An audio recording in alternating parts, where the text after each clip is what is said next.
ESPN welcomes you to the following presentation of the National Football League.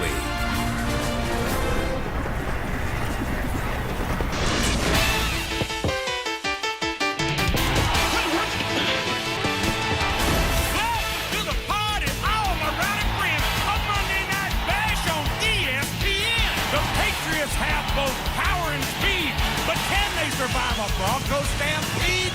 The pressure is rising. Strap in and hold tight. We're gonna blow the roof off New England tonight. Ready? Come on and get ready. I mean, really ready. Are you ready for the football?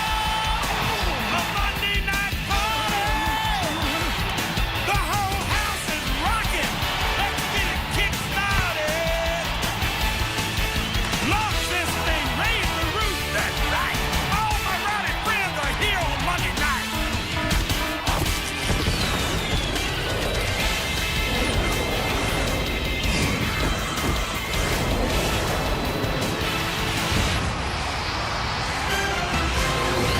About halfway between Providence, Rhode Island and Boston, Massachusetts, Foxborough and Gillette Stadium. What a comfortable night for football. 39 degrees, a very light wind. And we'll see the Patriots defense trying to stop Jay Cutler and Brandon Marshall first. The Patriots won the toss and deferred to the second half. So Denver will get the ball first. Comfortable night. You're trying to get votes from Alaska? What are you doing here? I think their vote's taken care of already, by the way. Great night. 4-2 Broncos. 3-2 Patriots. Stephen Gostkowski to kick. Half we go on the 600 Monday night. Andre Hall to bring it back for Denver. Has one tackle and bounced off a second. And Hall returns it to the 27-yard line. So the drive will start there. So here comes Jay Cutler, 25 years old, third year out of Vanderbilt. Fabulous numbers in those first 3 games. But the last 3 games not taking care of the ball as well. And you see that's led to a 1-2 record. Well, Mike Shanahan, in our conversations with him yesterday, talked about the turnovers. He has told his team, you turn the football over, you're going to lose. That's pretty consistent around the National Football League when we talk to coaches. Eddie Royal returns in the lineup for Denver tonight. Good rookie receiver. And Cutler, first throw toward Royal is incomplete. Jay was hit on that play as he was trying to get the throw. Richard Seymour and Teddy Bruschi in there, and he's looking at that hand and may have been shaken up right away. And Cutler grabbing at what looks to be the index finger on that right throwing hand. Well, you'll see Cutler come off the play-action fake, and from his backside, he gets a late hit from Bruschi and Richard Seymour. And they take him down on the ground, and clearly he's concerned about his hand. Keep an eye on that on this cool night. It'll just be a toss here on second down. Michael Pittman is the back. He goes to 30, and Cutler's coming out of the game, I think. Let's see. Yeah, I think Cutler's going to come out here. Yeah, so Jay Cutler and that finger injury, a problem right away. So let's see, will he stay in for third down or not? He came over towards the trainers, and they sent him back out. Patrick Ramsey was grabbing his helmet ready to go as you look at the lineups go by on the bottom of the screen there for Denver. Can you even imagine that? I mean, Tom Brady is the big story by being hurt in the first game. If Jay Cutler on the first play of the game would get hurt and have to come out. We only have 2 quarterbacks. Patrick Ramsey is the backup, no third. He's going to run it on third down with Michael Pittman. And Pittman gets the first down. Let's see if Cutler comes out now. First down to the 38-yard line. And yes, in fact, Cutler will wave off Patrick Ramsey now. Ramsey had his helmet, which he couldn't get earlier. He was ready to go, and now Cutler said, okay, I'm feeling good now. Stay back. Cutler keeps walking over to the sidelines as if to say, come in, and then he won't let him come in. Well, here you see. This is normally what happens with quarterbacks. They whack the helmet of the pass rush, and you saw Cutler follow through on the throw and hit the top of the helmet. In the face gear of Vince Wilfork, the nose tackle, pushing back in. Michael Pittman left side. Gets to the 45-yard line. Let's take you through the New England side of the ball on defense. No sacks, no interceptions against San Diego. How rare for a Bill Belichick defense. So the guys up front, familiar. They're looking to get more of a pass rush. Rodney Harrison shaken up on that last play, so more pressure on these linebackers, including the rookie, Gerard Mayo out of Tennessee, who they're very happy about. And Ron Harrison out. That already weakens a secondary on the watch tonight. Well, there's no question. They have secondary problems, and Coach Belichick's been working with that secondary. They've just given up too many plays over the top of their head. They have to limit those. So Harrison out. Brandon Merriweather, first-round pick last year, and it's safety. And Cutler's pass for Royal is incomplete. First one he had to throw after the hand injury, and Jay continues to look at that hand after every throw. Yeah, and that is normally a throw that Jay Cutler would make blindfolded. Just the outcut, plant that back foot, deliver the football. There's no question that injury to his hand is hurting him. You'll see it right here off the play action fake. He's going to set on that back foot now. He's in really good balance right here. He's got an open receiver to the outside, and this ball just does not spin out of his hand. A little bit of a tail on it, a little bit of a flutterer, does not get to Royal. Third down, and Andre Hall is the back next to Cutler in the shotgun. Patriots bring 5, and the pass is complete to Eddie Royal for a first down right at midfield. You saw Rodney Harrison coming in there. He's back in the game for the Patriots. This is a question you get as a quarterback, because you say that injury happens a lot. More often than not, is it just something that stings right there as opposed to something broken? How long during the course of a game before, in most cases, Cutler would be right with his hand? It really depends on the severity of the shot that he took to the helmet. It looked like he whacked it pretty good, but, you know, I broke every finger on my passing hand, not from getting hit, it was from hitting helmets. That's how injuries occur when you're throwing the football.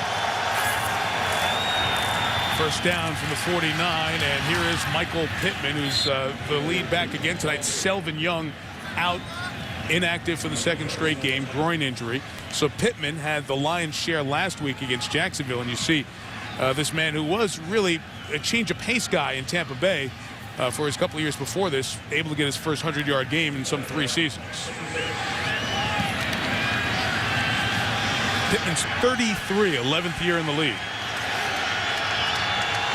Here's where Cutler's comfortable, spreading the field out with a 4 wide receiver look, although one of those receivers is a tight end. And Pittman with a run out of the gun, a yard shy of the first down. The good-looking rookie Mayo with the tackle. You know, what's interesting about this situation with Cutler getting hurt, Mike Shanahan scripts his first 15 plays, and he likes to stay to that script. I got to believe a few of these runs normally would have been passes in these situations, and he's kind of had to get off the script right now because he's had to play the injury to Jay Cutler. And this is a get off the script down and distance, correct? Correct. That third down normally is you'll go to your short yardage package here, not a scripted play. Dallas Thomas standing up on the end. Pittman runs the other way, and Denver's offensive line unheralded, doing a nice job. We'll talk about them as the night goes on. Clearing space, first down for the Broncos. 3 of 3, Tony, on third down. Following up on that particular point that Jaws made, this year, these were not your father's Broncos. They pass 60% of the time. They usually run 60% of the time. But in this drive, clearly, Jaws, because of the injury to Cutler, they are your father's Broncos, and they're doing what they've done for so many years, just run down the field instead of pass down the field. And it's been very balanced up to this point. Good opening drive for Denver. And they stretch it with Pittman, who's going to gain a couple of yards as he was thrown to the deck hard, and Pittman slow to get off the turf. When Pittman's going to stay down here a second, and they'll come check him out. And Andre Hall is the only other active running back for the Broncos. So Denver has seen their quarterback and running back injured here on this very first drive. 7 carries, 34 yards, and 1 injury thus far for Michael Pittman. Timeout.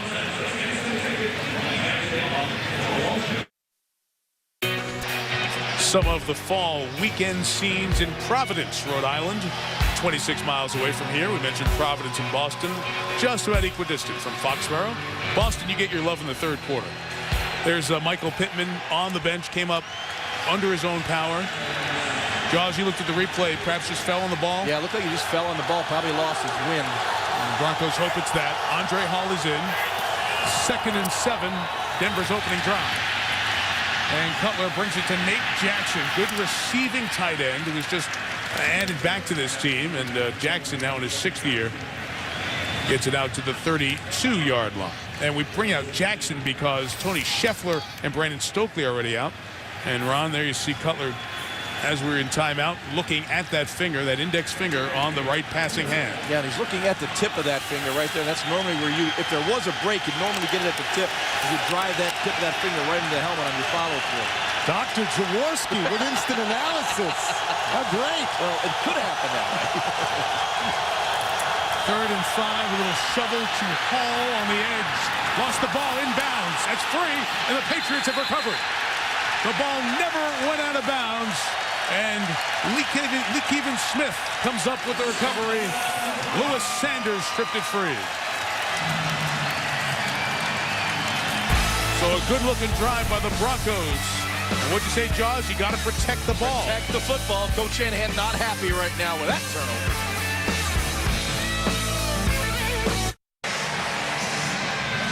Well, the Patriots defense forces a turnover. Andre Hall spit it out, and he was in because Michael Pittman was out, although Hall does see some 3rd down action, giving Matt Castle and the Patriots the ball at their own 32.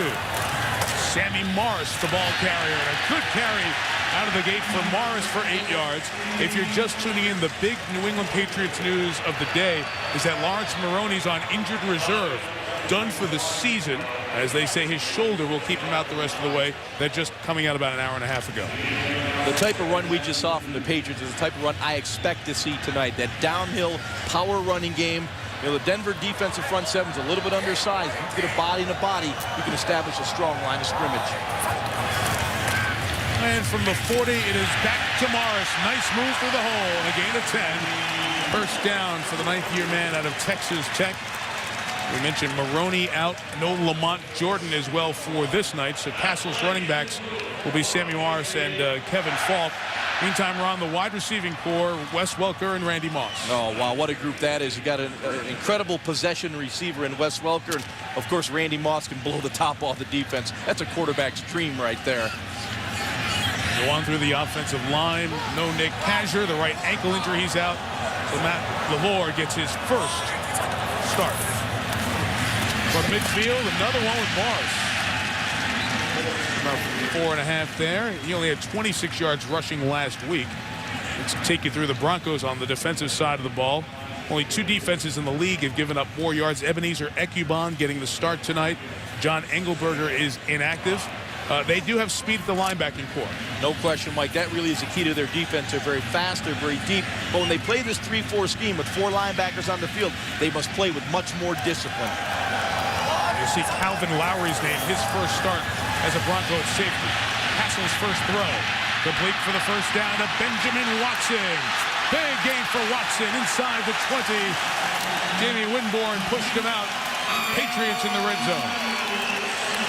I was sort of wondering when they would pass, considering anybody can complete passes. Against Denver, they ran 3 times first. Nice pass protection. See the pocket now. Castle did a nice job of taking the check down. You can see he looked downfield. He's looking downfield for Moss to the post. The Denver defense laid back. He took the check down. That's playing quarterback, staying with the progression. That's the one thing Matt Castle has not been good at so far, is going with that progression. Of course, it's the first year as a starter. You can't expect him to be too proficient at that area. After a gain of 29, with 1 back, it's Morris again, this time for a couple of yards. Marcus Thomas, the 4th-round pick last year out of Florida, made the tackle. What does Matt Castle do? Not like Tom Brady. 3 of every 4 throws within 10 yards of the line of scrimmage. That deeper ball, only 1 out of every 4 throws. It's the 2nd lowest percentage in the league coming into this week. And with Tom Brady, it seems like, Jaws, we saw 1 10-plus throw every series last year. Well, because Tom Brady had unique ability in the pocket to move and avoid the rush. When you're throwing the ball more than 10 yards down the field, the quarterback needs time. Brady helped himself by creating some time. Keith Evans joins Morris in the backfield.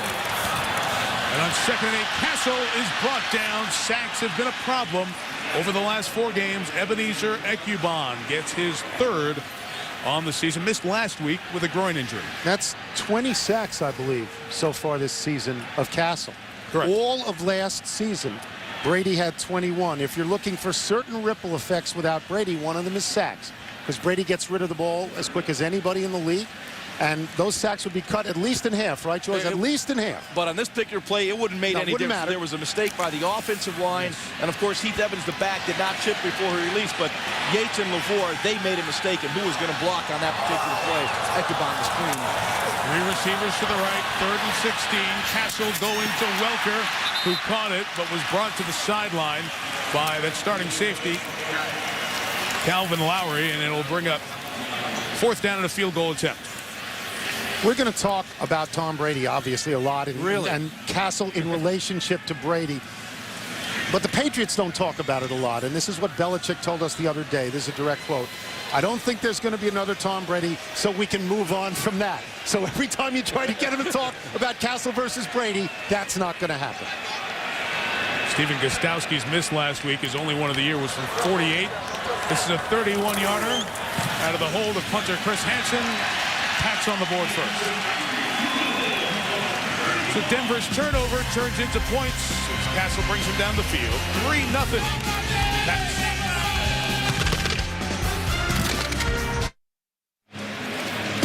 Significance here tonight. Denver can go up 2 games on San Diego. Broncos off next week. Chargers off to London to play New Orleans. Meantime, the Patriots trying to stay within a length of the Buffalo Bills, who won the game last night, or yesterday I should say, at home against San Diego, and the Jets loss. He's New England the opportunity to be in second alone. Gostkowski's kickoff is short. Hall takes it at the 10. And Andre, another nice kick return. Get to the 33-yard line before Matthew Slater and Brandon Merriweather attack. It's a great college football weekend coming up, including primetime on ABC Saturday night. Joe Pa may have a chance to get his team to the national championship if they beat Ohio State at night in Columbus. The Buckeyes look really good on Saturday. Penn State, Ohio State. Brett Musburger, Kirk Herbstreit will have it from the shoe on the banks of the Olentangy. 8 Eastern, ABC, Saturday night. Penn State looked pretty good too, Mike. They did. Thank you. They kind of hit the wake up the alarm against Michigan. Slow start, but it came. Yeah, and they scored the 38 unanswered. Broncos from the 33. Michael Pittman back in. He's carried for 5 yards. Susie Colbert on the sidelines tonight. Susie? Well, Jay Cutler continues to nurse that finger that he hit on Vince Wilfork's helmet on the very first play from scrimmage during that last series. He sat on the sideline looking at film and asked for a football so he could just hang on to it, try to keep that finger loose, toss the ball a few times. And Mike Shanahan did come over to check on him to make sure he was good to go. Patrick Ramsey has thrown the ball quite a bit, but so far, Jay's okay. Thank you, Susie. 2nd and 5.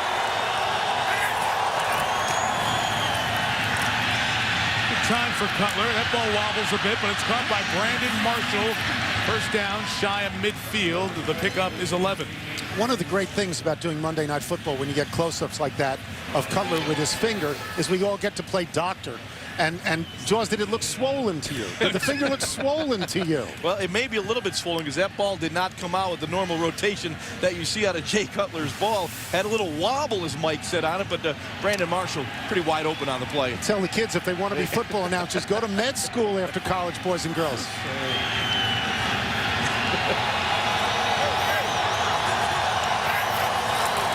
At midfield, Pittman trying to get to the edge past Brewski. Got a nice block from Ryan Clady, the rookie out of Boise State. And a first down to the 37-yard line. 13 yards. Great block by Clady. Number 12 overall pick, first round out of Boise. Yeah, you'll see Ryan Clady, number 78, come off the ball here. And I'll tell you, this is a rookie, and I compare him to Joe Thomas in Cleveland a year ago. Very infrequently you see an offensive lineman come in this league and dominate early. Joe Thomas did a year ago, and Ryan Clady has been outstanding this season. Nice for Pittman already. 9 carries, 52 yards. Number 10's a fumble, and the second fumble picked up by the Patriots, but they never squeeze it. And finally, Mayo, the rookie, recovers at the 36-yard line. So add 21 yards to the fumble, and a couple of penalty flags come in post-play.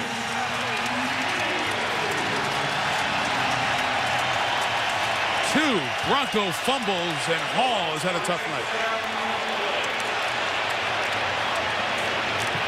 Look at the stare. Look at Shanahan. Do you want to be on the other end of that stair? No, you don't. No, Andre Hall's looking for some place to dig a hole and go hide.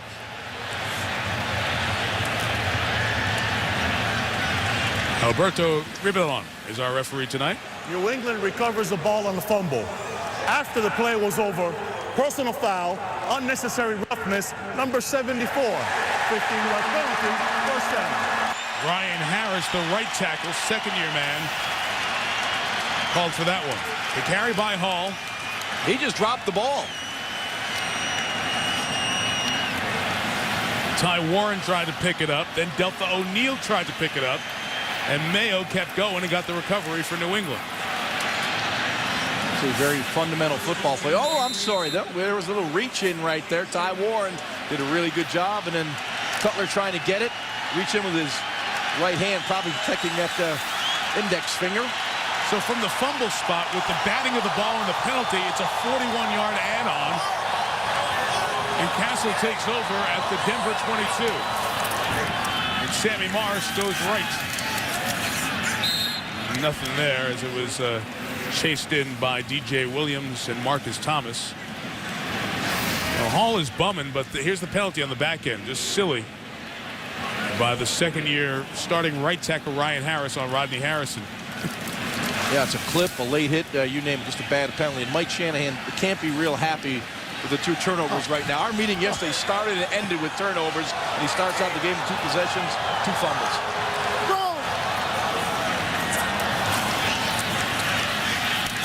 Castle in and out of the hands of Benjamin Watson, incomplete. That shot of Shanahan on the sidelines looking through that book, probably trying to find out something bad he can do to Hall and get away with it if it's written in that book. Seriously, you could toast marshmallows on his forehead right now. He is really steamed. Again, because of the injuries, especially with Selvin Young out, there really is nowhere else to go other than Pittman and Hall. Hall didn't see the field, essentially, from a running back standpoint last week against Jacksonville. Randy Moss will be closest to the offensive line. Third receiver in from the bottom. 3rd and 10. Randy running with a purpose. He's covered. So Castle comes back to Gaffney. Incomplete. Champ Bailey finally sees a ball thrown somewhere near him. He has been thrown near in 2 games. Thrilled to touch it. Field goal coming. Excellent coverage by the Broncos in their secondary. They came with a 3-man rush. You'll see Randy Moss right here on the inside, number 81, just a zone coverage. You'll see him break to the outside. Excellent coverage on Moss. You see Champ Bailey out at the corner. Watch Champ Bailey drive this football. Does a terrific job once the ball is near, closing the gap, knocks the ball down. Stowski good from 31, a drive ago. This one from 40. The Patriots bring it down inside the 25 twice, get 2 field goals. A little pushing after the play, but no flag. 2 turnovers turn into 6 New England points. Well, right next door, attached here, essentially, to Gillette Stadium, the Hall at Patriot Place. It's a fabulous display. That's the actual snowplow. The snowplow game 26 years ago against Miami. And also in the Hall of Patriot Place, the first stat sheet from the very first game at Boston University, where they now call it Nickerson Field, the Boston Patriots and the Denver Broncos, these former AFL teams. First game in each franchise's history, that one. What a super place it was. I went through today, Mike. It was terrific. Andre Hall, the return, out to the 33-yard line. We've had a couple of turnovers headlining the Broncos story tonight by Hall.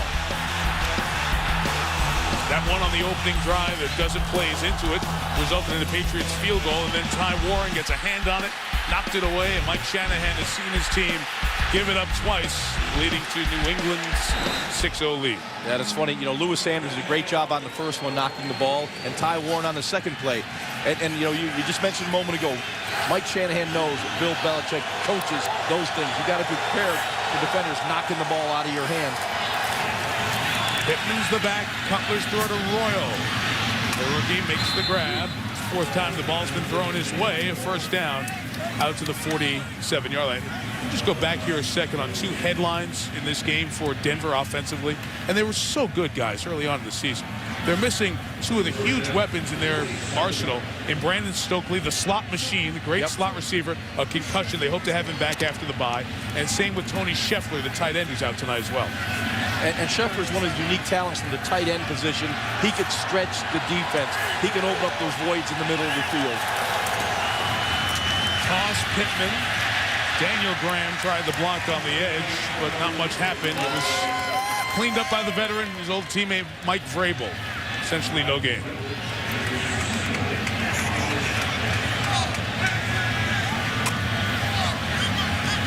As Cutler goes in the huddle, I'm just thinking back to practice out there on Saturday, watching the Patriots go through practice.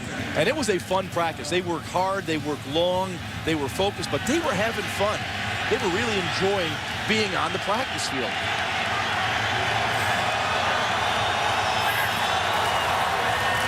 Second and 9. Cutler got some time. He sees that left side of the field open.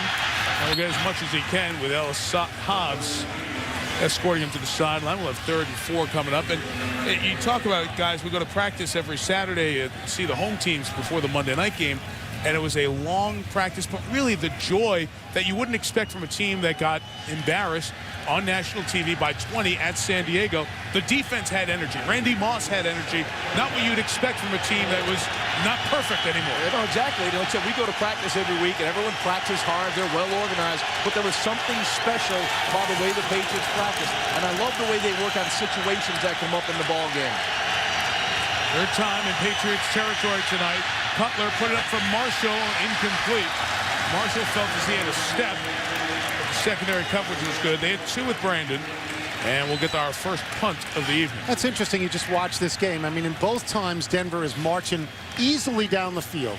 They may not get touchdowns, but you think they'll certainly get field goals. Both times they fumble. They're down 6-0. And you wonder when they begin to press. A young quarterback like Cutler with a big arm, does he start to press right away thinking, I've got to get us back into this game? You know, I don't think at this point he's that kind of quarterback. I think he's right now a pretty mature guy that understands how to manage a football game.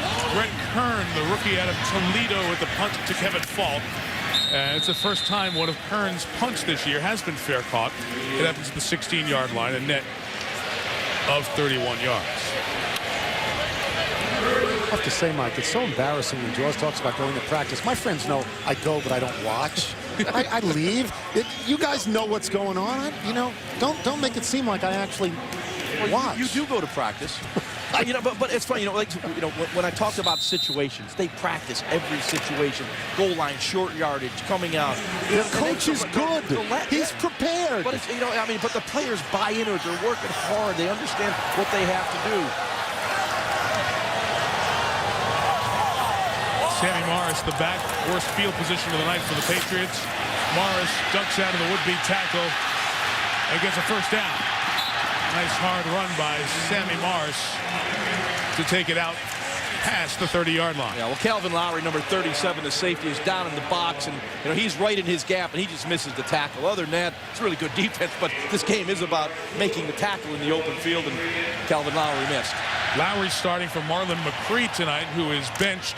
And with Hamza Abdullah and John Lynch last year, safeties they've changed. They've been searching at that position for a little bit.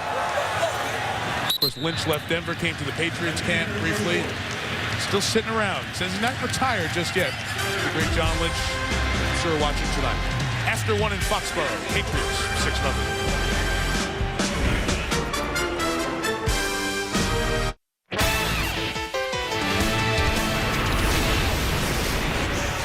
Quarter 2 of Monday Night Football in New England. Mike Tirico, Tony Kornheiser, Ron Jaworski, Susie Culver on the sideline. Bill Belichick working with his defense. And forced 2 turnovers that led to the 2 Patriots field goals. It's Mike Shanahan, the Broncos. Shanahan's Broncos outgained the Pats 83-70 in that first quarter. Castle on the run to Wes Welker. Bodied out of bounds by DJ Williams. A good first down gain of about 8. Big matchup tonight, Ron. Randy Moss against Champ Bailey. Yeah, a couple of the best in the business. And Champ Bailey knows where his help is. He knows it's to the inside, so he stays outside and keeps his leverage. Here he is, physical at the line of scrimmage. You know why? He's got help over the top. He knows where his help is. Here, it's just man-to-man. He's got Randy Moss, then he closes once the ball is thrown underneath the Welker. Really nice job by Champ Bailey of knowing where his help is. Bailey down to the bottom of the screen watching Moss. There's a rundown here on Morris. Across midfield and still going. Sammy Morris to the 41-yard line. First down and a gain of 20 yards.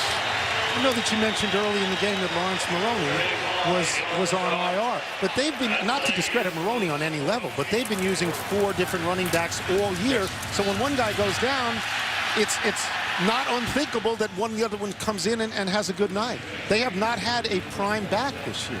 It was Morris telling us on Saturday that they have the right attitude and the right capability to handle running back float by committee. A little motion from Moss.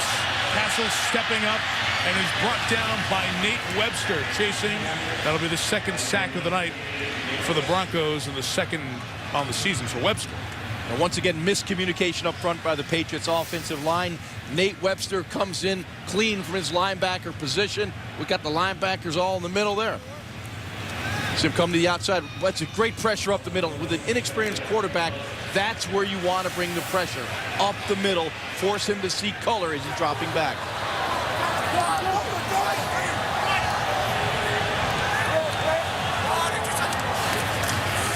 Second and 11 back to the ground, and Morris. A very good second down run by Morris.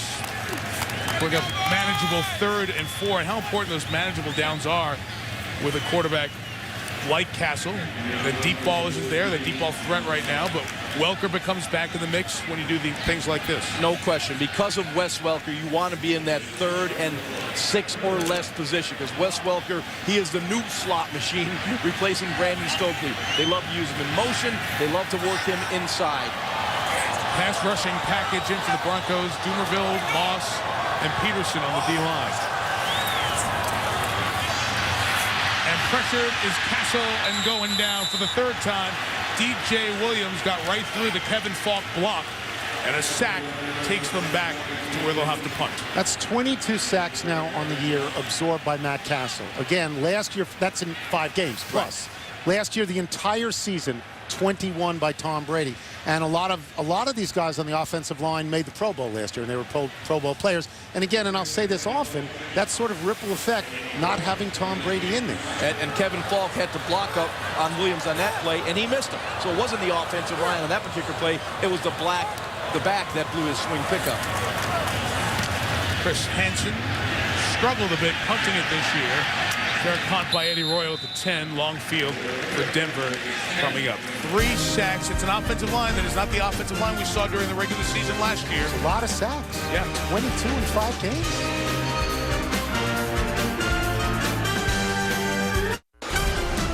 ESPN's Monday Night Football is brought to you by Mazda. Introducing the totally, completely 100% new Mazda 6. And Verizon Wireless. Get ESPN MVP on VCast. Text trial to 7280 for a 5-use trial today.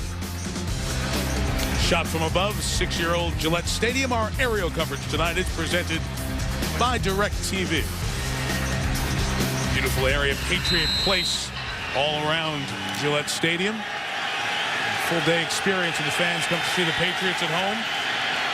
Jay Cutler, if you're just joining us, injured his right index finger for a snap, has not missed a play since. Worst field position of the night. Michael Pittman runs it off the 10 for a half dozen. Mayo, the tackle. You know, Mike, we're watching Jay Cutler pregame, and watch the ball come out of his hand. I mean, look at him rotate the spheroid. Now, this is during the game after the injury. You can see the index finger on the football. Look at the ball come out. A little wobbly, no power, and the throw is short to Eddie Royal. You can see the difference between the pregame warm-up and after the injury, the way he was throwing the football. Lost the velocity. Michael Pittman is the back. Cutler to throw here.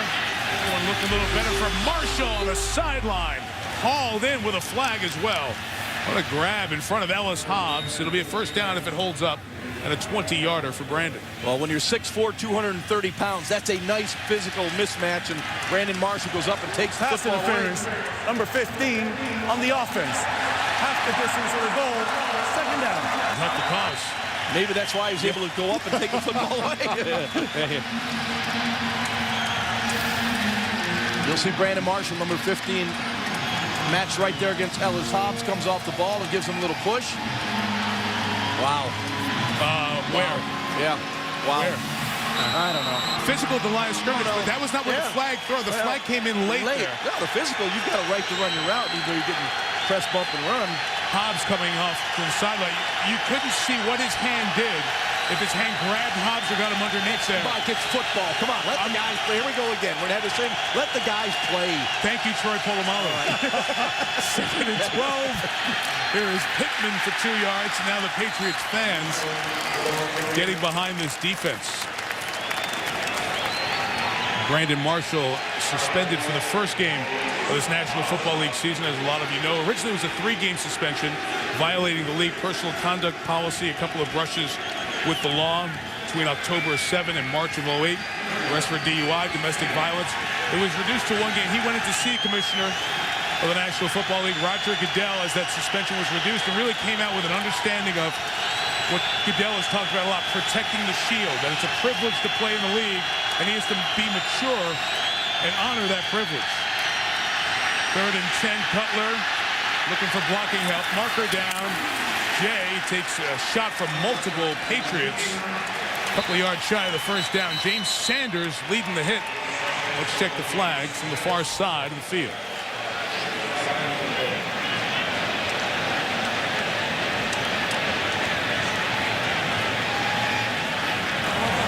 Illegal formation, 6 men to line of scrimmage on the offense.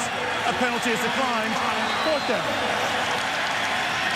There's a payoff on that story. He showed Roger Goodell, Brandon Marshall showed Roger Goodell his goals. One of his goals was to go to the playoffs. 2 was, and I quote, beat the hell out of the Chargers. Goodell laughed, brought him out in the hallway, introduced him to the owner of the Chargers. Who was waiting next up on the appointment scale. Maybe good field position here for the Patriots. Hearn gets away a returnable kick. Wes Welker back at the 34, but pinned to the sideline, and New England will take over with good field position at Denver at their own 44. 39 yards to the net. We'll see if Matt Castle can get it going and find Randy deep after this. I mentioned earlier that there's more than just the game experience here. Patriot Place, as you come away from Gillette Stadium, part of a 1.3 million square foot entertainment destination, really. Shops, restaurants, some great restaurants. It is become here in Foxborough, halfway between Boston and Providence, a place to come even when the Pats aren't playing. The Crafts have done a great job getting that up and running. Castle to Moss on first down, their first hookup, right at the first down sticks, a gain of 9.5. Catch 21 on the year for Randy after the eye-popping season in 2007 where he had 23 touchdowns, an NFL record. Here we go. Last season, after 5 games, these are his averages last season. But just in a comparison in terms of 5 or 5+ games at the moment, last year, 34 catches at this point, 7 TDs. This year, 20 and 2. Got 9 on that one. There goes Sammy Morris into the secondary with Moss leading away to take Morris down to the 14-yard line. 32 on the run. Dre Bly saved the score. Hate to sound like I'm picking on the guy, but Calvin Lowry, number 37, once again has got to make this play. When Sammy Morris hits the hole, there's Lowry at the 40-yard line, misses the tackle. Randy Moss downfield making a block. Not always catching it, but you can help in a lot of ways. Big runs come when wide receivers help block downfield. Enough to knock him on the ground, but it was a good shield block by Randy Moss. Officially 33 yards, Sammy Morris hits 100 in the game's first 21 minutes. And here he goes again. It'll be second down. Sports Center right now. Here's Trey Wingo. All right, Michael, thanks very much. 3rd time this season a coaching change in the NFL. Mike Nolan out. Mike Singletary takes over in San Francisco. A 4-game losing streak preceded the change in San Francisco. And ESPN's Chris Mortensen reporting Jags wideout Matt Jones has been suspended 3 games for violating the league's substance abuse policy. He enters an Arkansas drug diversion program after an arrest on cocaine charges over the summer. Let's go back to the game. Thank you, Trey. 2nd and 8. Kevin Falk is the back in passing situations. Paso looking, had red zone trouble last week. Now throws it for Moss, incomplete. Champ Bailey blanketing Randy in the end zone. Let's go back to last week, the game against San Diego. Red zone problems for Castle. Not a surprise, young quarterback. That's sometimes where it gets toughest, Ron, inside the 20. Yeah, see a real nice job here. The Broncos go with their zone coverage. They only rush 3, so they got 8 back to just cover up and double the wide receivers. Champ Bailey, stick and stay when the quarterback starts moving around. Maintain your discipline in coverage. Now 3rd and 8.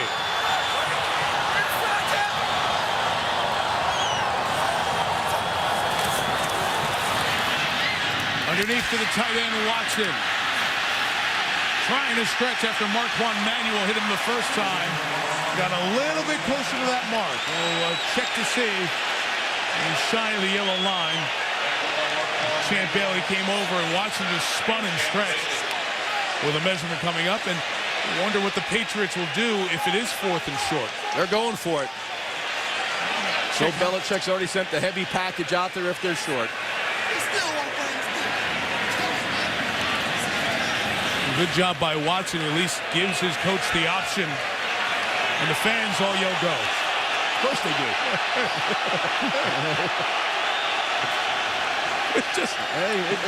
It's amazing. Just once. Wouldn't it be cool if the fans yelled, kick it, kick it, yeah, it's a field goal. Never going to happen. Never.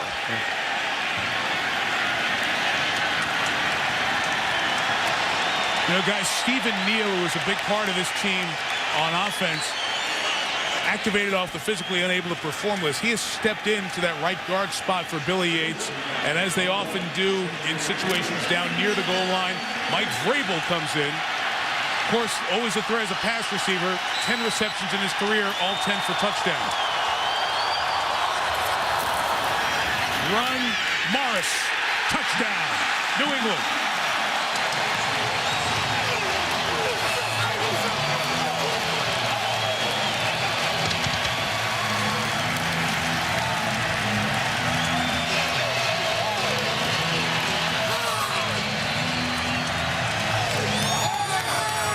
Patriots running behind the left side of their offensive line. Matt Light, Logan Mankins, they just dominate the line of scrimmage, push it back 2 yards.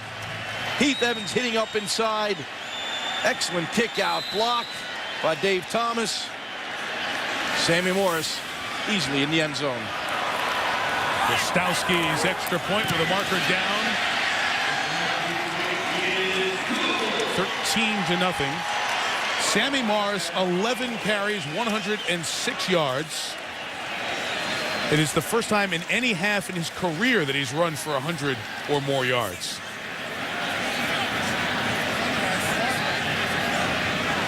And Denver's smaller, quicker defense being handled on the ground by New England right now.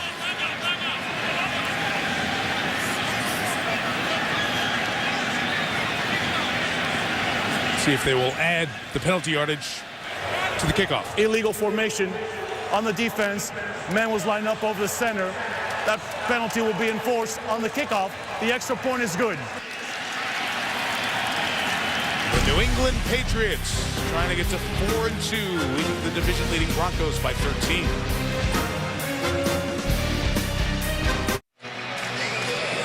Tonight's game also available in Spanish on ESPN Deportes. 13-0, 13-0. The Patriots on top and just doing it on the ground here in this first half against the Broncos. 2 Denver fumbles turned into the first 6 points. Unreturnable thanks to that penalty and a good kick by Gostowski. So Jay Cutler, 4 of 7, 32 yards, nothing deep. Finger injury in the first snap of the game. See if he can shake it off and get his team moving again.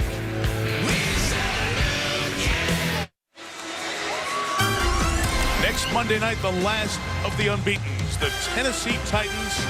Gary Collins leading the way. Terrific ground game, taking on Peyton Manning and the Colts. They are 3-3 Indianapolis. They go to Nashville. We'll see 8:30 Eastern, 7:30 Tennessee time next Monday night. If the Colts lose that game, guys, essentially they're 5 out because they'd be 4 games out in the standings and a head-to-head loss to Tennessee.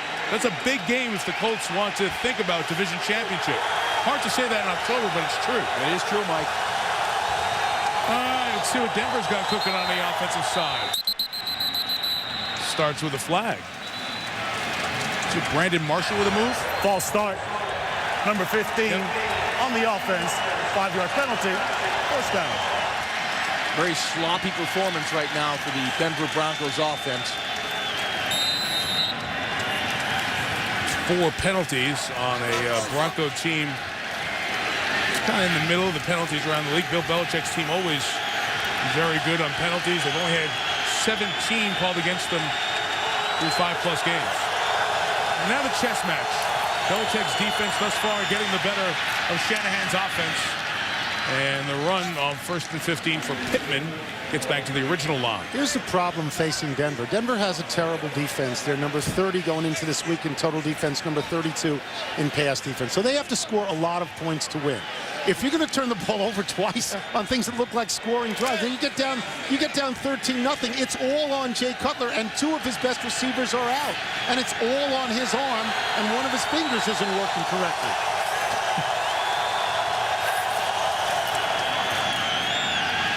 Second and 10 throw is incomplete. Looking for Brandon Marshall. Ellis Hobbs right there all over him, and the Bronco bench wanted a flag. One of the things that's said about Cutler is he looks too much for Marshall, but he pretty much has to. He's got Royal back this week, but he doesn't have Stokely. He doesn't have Scheffler. And again, he's got to manufacture probably something close to 30 points to comfortably win a game. Yeah, and Ellis Hobbs doing a terrific job on Marshall right here. He got in the slot, really locked him up in the slot, had some help over the top so he could play underneath everything. Same matchup, bottom of your screen, 3rd and 10. Pats rush 4. Cutler throws complete for the first down to Eddie Royal at a gain of 13. Royal splashed on the scene the second game of the opening Monday night doubleheader against Oakland with 9 grabs at 146 yards. We have an injured Patriot back near the pass rush. Great job by Jay Cutler once again. Felt the pressure on the outside, stepped up in the pocket, and he showed off that strong arm that he had in finding Eddie Royal for the first down. That's what Cutler has, great awareness in the pocket. A lot of young quarterbacks, they feel that pressure and they're out. Pierre Woods, the injured Patriot, will take a break.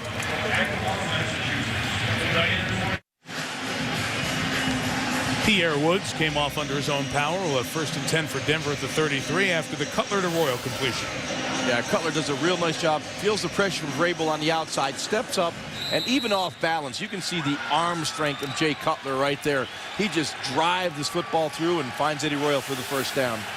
And the ball didn't wobble the last couple like we saw earlier with the finger injury the very first quarter. To Brandon Marshall at the line of scrimmage. Like a long handoff to the big physical guy and a pickup of about 7 yards. Ron, you talk about that injury, the index finger. What does that do to a quarterback if it's not right? Yeah, and as we saw that last throw by Jay Cutler, the index finger is the last finger to leave the football. So when you're actually throwing the football, your finger's coming off the ball to the outside.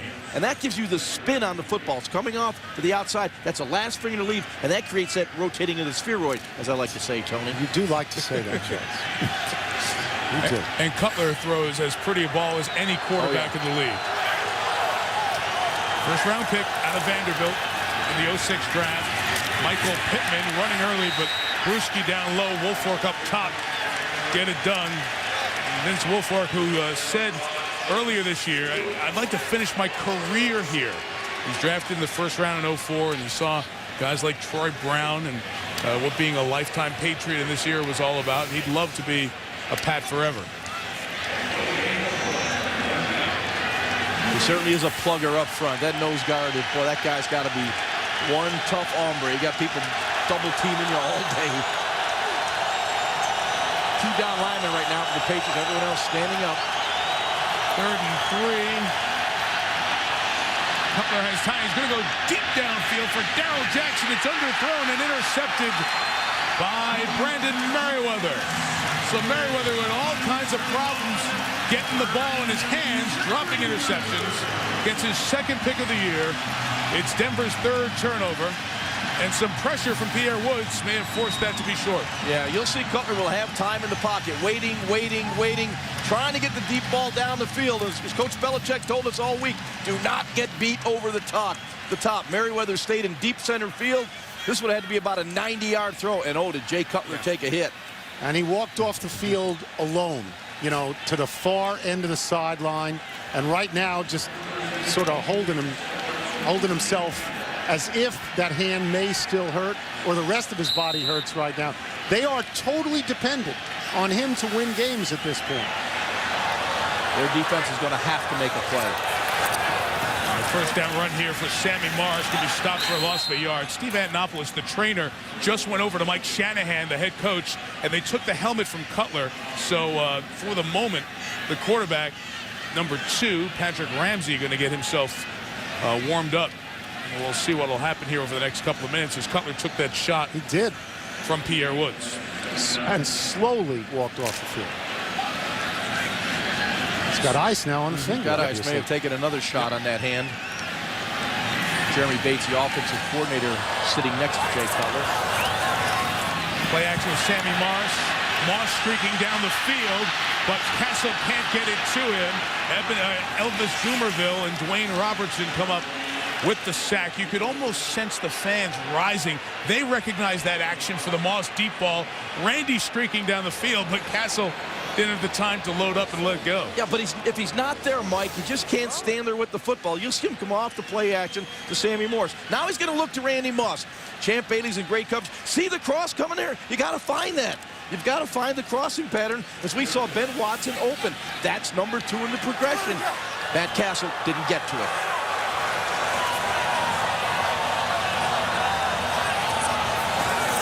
Third and 17, whole bunch of Broncos coming.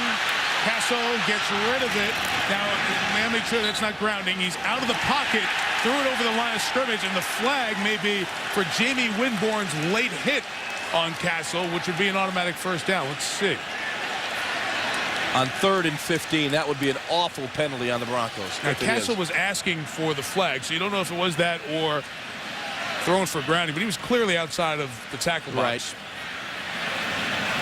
It was outside the box. It was over the line of scrimmage. Personal foul, face mask on the defense, number 51. 15-yard penalty, automatic first down. This is ridiculous. I mean, the Denver Broncos are killing themselves.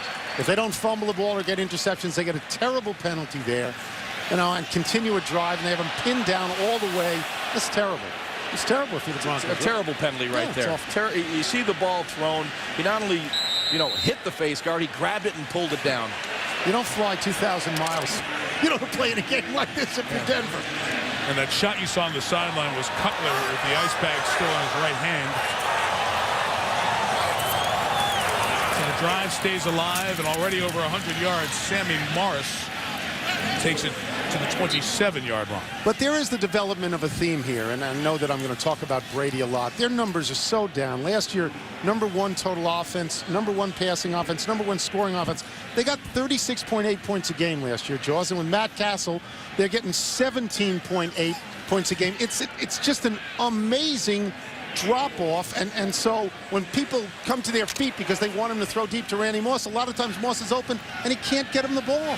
Just can't. One of the guys who's been keeping him from getting open, Champ Bailey, just left the game. Jack Williams, the rookie out of Kent State, is now in the lineup.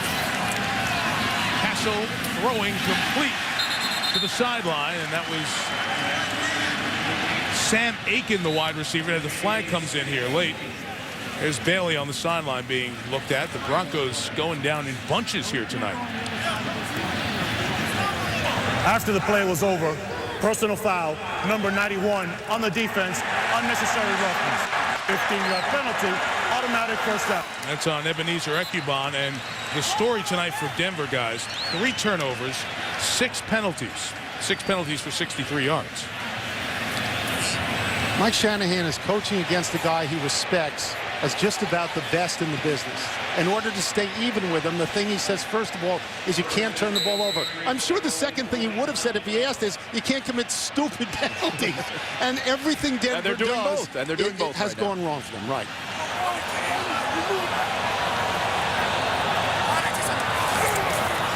Play action to Sammy Moss. Randy comes and gets a little hitch.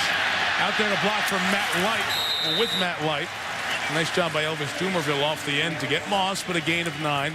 You mentioned Champ Bailey's out, still being looked at. Here's where the 8-time consecutive Pro Bowl man, got hurt. Kind of a groin. Yep. Just as he was turning those hips, which he does as well as any corner still in the league, chasing down Randy. That doesn't look good. It's going to hurt him for Dancing with the Stars. And that means Dre Bly now will be the corner on the watch. Morris tried to get the first down, but was pulled back by Marcus Thomas, having an active game, as we get to the 2-minute warning here in Foxborough.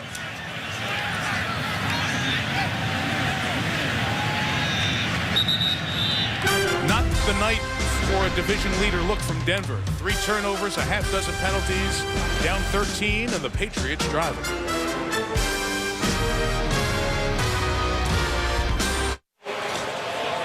Chris Berman and Tom Jackson down in southern New England for the Toyota halftime show. Fastest 3 minutes, read and react to the Dallas problems. Tommy will look ahead to the second half and see a team that he starred for, the Broncos struggling. And, of course, the update on the news from San Francisco, where Mike Nolan is out. Mike Singletary will be in as the coach of the 49ers. Sammy Morris left side, tripped up, I believe, shy of the first down. And we'll get to fourth down here. Nate Webster's made a bunch of plays along with Dwayne Robertson. Got on the other side of the line there. And the Broncos will take a timeout with 1:48 to go. Yeah, Nate Webster's been very active tonight. You know, he's a wily old veteran that diagnoses plays very well. He's intuitive, and he can blow things up in the backfield like he did on that 3rd and short play. As they check the timeout, who called it? The problems for the Broncos, Lewis Sanders, the early strip of Andre Hall, the fumble, then Hall loses it as Ty Warren got a hand in there to knock it away. He gained about 45 yards on pushing the ball forward and a penalty. And then the interception by Cutler as he got hit and went to the sidelines. Brandon Merriweather coming up with his 2nd pick of the year. 3 turnovers. They are now -7 on the season in the turnover ratio. That was not a Bronco timeout. The timeout was going to be called by Denver, but there was a timeout for measurement first.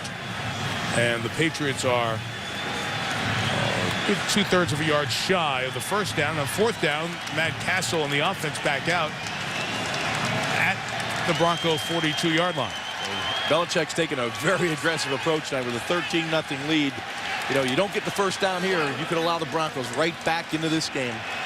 We mentioned Cutler is injured and has an ice bag on his hand. Patrick Ramsey with starting experience from his Washington days. Been the Denver Bronco backup for the last year and a half now. He'll be coming in to replace Cutler next series. Will it be now or will it be in the second half?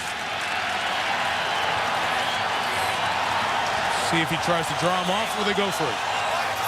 We're going to go. Do it with Morris, left side, good block. Heath Evans on the edge. Sammy Morris to the 14-yard line. And you want to talk about confidence in controlling the line of scrimmage. Left side of the New England line tonight. Yeah, I sense a pattern here. Run left. You know, a lot of people looked at this game, and the Denver was 4-2, and we're thinking about writing the Patriots obituary without Tom Brady. And you'd have to hold off on that. If you started typing, you would have to hold off on that tonight. Belichick twice going on 4th down. Look, Sammy Morris by 15, outgaining the Broncos and doing it on 16 carries. Castle wants it. End zone. Moss, touchdown. Randy was very physical with Dre Bly. No flag thrown. And a Moss touchdown. That's one of the things that happens when Champ Bailey can't be in the game to cover Randy Moss. They've been picking on Dre Bly all year long. He gets in. Moss scores a touchdown. Well, Moss at 6'4", long arms, matched against Dre Bly at 5'10". The physical battle is going to be won by Randy Moss. You'll see him matched up here. Dre Bly playing to the outside, got help to the inside. He's in perfect position right here, but you can see the size of Randy Moss. No match for Dre Bly. And you can see that size. It wasn't a push down. Bly was just trying to get someplace to get up near the ball. That was not offensive pass interference. Gostowski has the extra point. Got there 23 times last year. This is the 3rd receiving touchdown of 08 for Randy Moss. Well, every time you see Randy Moss catch a touchdown, adds to National Football League history. Our pal Chris Carter in the studio, edging up on you, CC. 3 away now. Randy Moss, number 127, 7 behind T.O., and 70 behind the incomparable Jerry Rice, who played in more Monday Night Football games than anyone, by the way. As we talk about the 600th edition of Monday Night Football, Jerry played in 45 Monday night games. You want to hear a bad omen stat for Denver on the Monday Night Football circuit? 6-22 in road Monday Night Football games.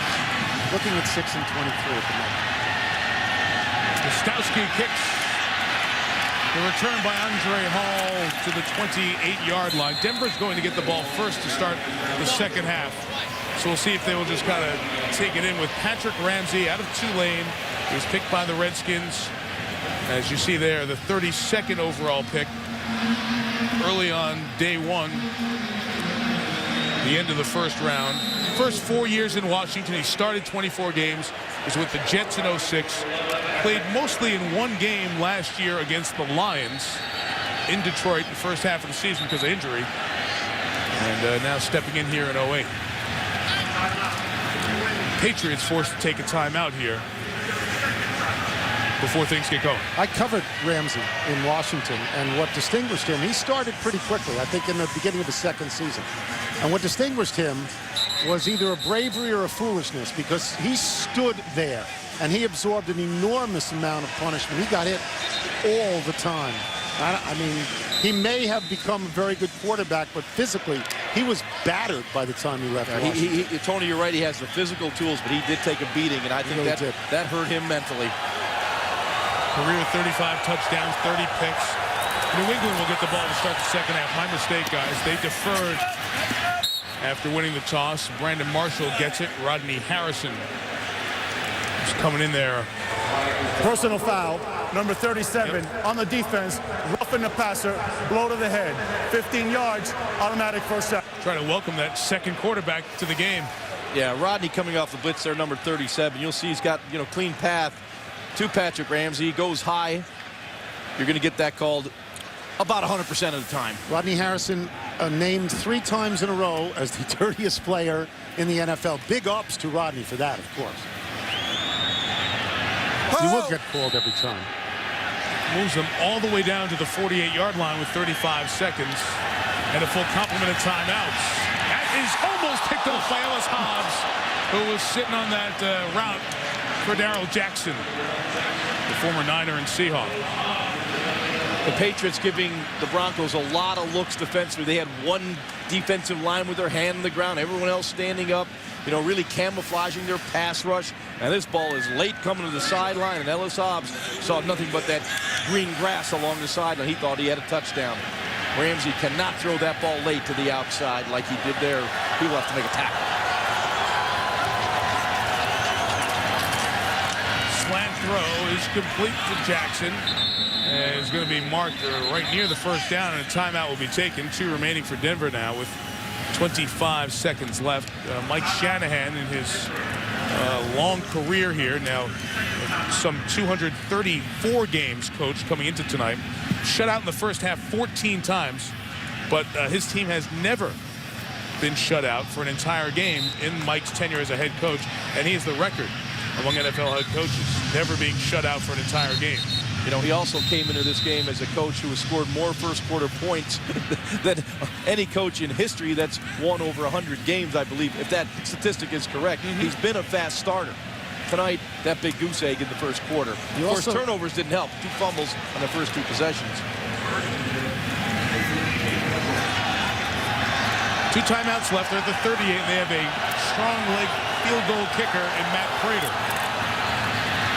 Ramsey hit, ball up in the air, and caught out of the air by the Patriots. Gary Guyton, the rookie free agent out of Georgia Tech, was in there as Mike Wright tipped it away. Wright and Guyton combined for the 4th Bronco turnover. Yeah, Patrick Ramsey in the pocket. They've got a double move to the left to Brandon Marshall. He actually breaks and splits that double team out there with a double move, but Patrick Ramsey had no time. When you're throwing double moves against the secondary in this situation, the quarterback's hardly ever going to get time to let that develop down the field. It did not for Patrick Ramsey, and you get the turnover. Guyton picks it up. Undrafted free agent out of Georgia Tech, who was the top linebacker running the 40 at the Combine this year, under 4.5. And there's the guy, Mike Wright, out of Cincinnati, who had the pass rush to not get free. So a very deep effort by a New England defense that was just put on the griddle this week. And up 20-0, let's see how aggressive the Pats are. 17 seconds, 2 timeouts. Castle, sack again, number 5. Go figure. The Broncos get 5 sacks in the first half and trail by 20. Huh? And lose their quarterback to injury. New England will get the ball to start the second half. Robert Kraft's team 6 in the first, 13 in the second. Pats 20, Broncos nothing. Chris Berman in the Toyota halftime show. All right, Michael, thank you very much. So thus far, so good, at least for the home folks in Foxborough. Chris Berman along with Tom Jackson. And somebody said in the pregame the Patriots might try to run the ball. Working pretty well. Looks like they could get 200, 250 yards tonight. That'll win most games. Sammy Morris already a career-high 138. Talk about what the Broncos might have to do to get back in it in a moment. Well, Sunday in the NFL had a bit of everything. One team still winning all the games. A power surge rarely seen in the old Norris division, and a stadium power outage that brought back memories of old-time football when plays were signaled in, time was kept in the ref's pocket, and the scoreboard didn't tell fans when to cheer. Speaking of memories, there were 8 original teams in the old AFL back in the early 60s. All 8 ended up playing each other yesterday and tonight. So here we go with our fastest 3 minutes, and this is what the old Broncos look like. And Tom, did you wear these socks? You didn't wear these socks, did you? I wore them for one game. We remember the old hiking Patriot in the 62 AFL Championship game, sudden death between the Houston Oilers and Dallas Texans. Tommy Brooker's field goal won it for Dallas, and coach Hank Stram. Now, their descendants, the Tennessee Titans, ran all over the Kansas City Chiefs. Chris Johnson, 24 yards. Glendale White, what? Look at the big fella. They ran for 332, and the Titans remain undefeated. They're 6-0 for Jeff Fisher. The Chargers and Bills, 2 straight championship games. Mike Stratton, the biggest hit, knocking out Keith Lincoln. Jack Kemp of the Bills won 2 straight title games. Now back to Sunday. No power in the stadium, but power by Lee Evans on this catch from Trent Edwards. Now, the Chargers come back. Phillip Rivers and Vincent Jackson, they take the lead. Buffalo has the lead, and then Kavika Mitchell with the big defensive play.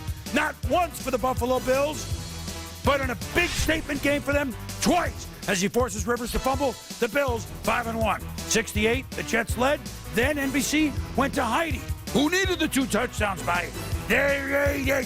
And back on the same field, who was surprised that Brett Favre could throw a block as the Jets and Raiders went to overtime. Late in the stanza, Jamarcus Russell, Zach Miller, and then they've never had one this long in overtime. Sebastian Janikowski with a high ball for 57 yards. There, win it 16-13. With authority, Jim Haslett and the Rams. They're 1-0. Wait a minute, Mark Bolger and Donnie Avery, they're playing Dallas. Steven Jackson, they did it in the air. They did it on the ground. And they did it on defense. A Tugway with 2 picks. The Rams humbled the Cowboys 34-14. Julius Peppers and Carolina humbled the hottest quarterback in football, Drew Brees. Jake Delhomme, Steve Smith, Panthers in a big win over the Saints. How about Aaron Rodgers throwing? And then when you return Peyton Manning not once, but twice for touchdowns, as Nick Collins and Aaron Rouse to the house did for the Pack, no wonder they beat the Colts by 20. Viking special team. Chris had no clue. You can't kick it twice. Garrett, hungry like a wolf. Duran, touchdown Bears. Then doink, fumble, second special team touchdown Bears. And then this looks like a touchdown for Morton to Clark, but no, it goes as a fumble recovery. The Bears beat the Vikes 48-41. They haven't scored that much since he was coaching the Bears. And what about Tampa Bay? Jump pass for Jeff Garcia. The Bucs win and jumping into the World Series. The worst team forever, the Tampa Bay Rays, beat the Red Sox, and they're on to the World Series. It should be an excellent World Series going 7 games. I feel it. The Rays and the Phils. Tom, we have game balls to dole out from yesterday. Well, I don't often give my game ball to a head coach, but I'm going to give it to Jim Haslett of the St. Louis Rams. If you had told anyone that they were going to beat the Skins and the Cowboys the last 2 games, you would have thought you were crazy. Haslett used to play for this guy. He gets my game ball. Ralph Wilson turned 90. He's the only guy that's ever owned the Bills. We talked about the old AFL. What a big win for the Bills. What a happy 90th birthday to a good guy, Ralph Wilson. When we return, how about them Cowboys? We'll read and react to plenty back in 30 seconds. This halftime show is presented by Toyota. Moving forward.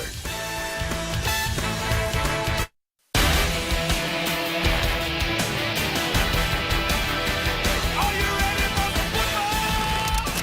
A Monday night party! The whole house is rocking. Let's get it kick-started. Launch this thing, raise the roof, that's right.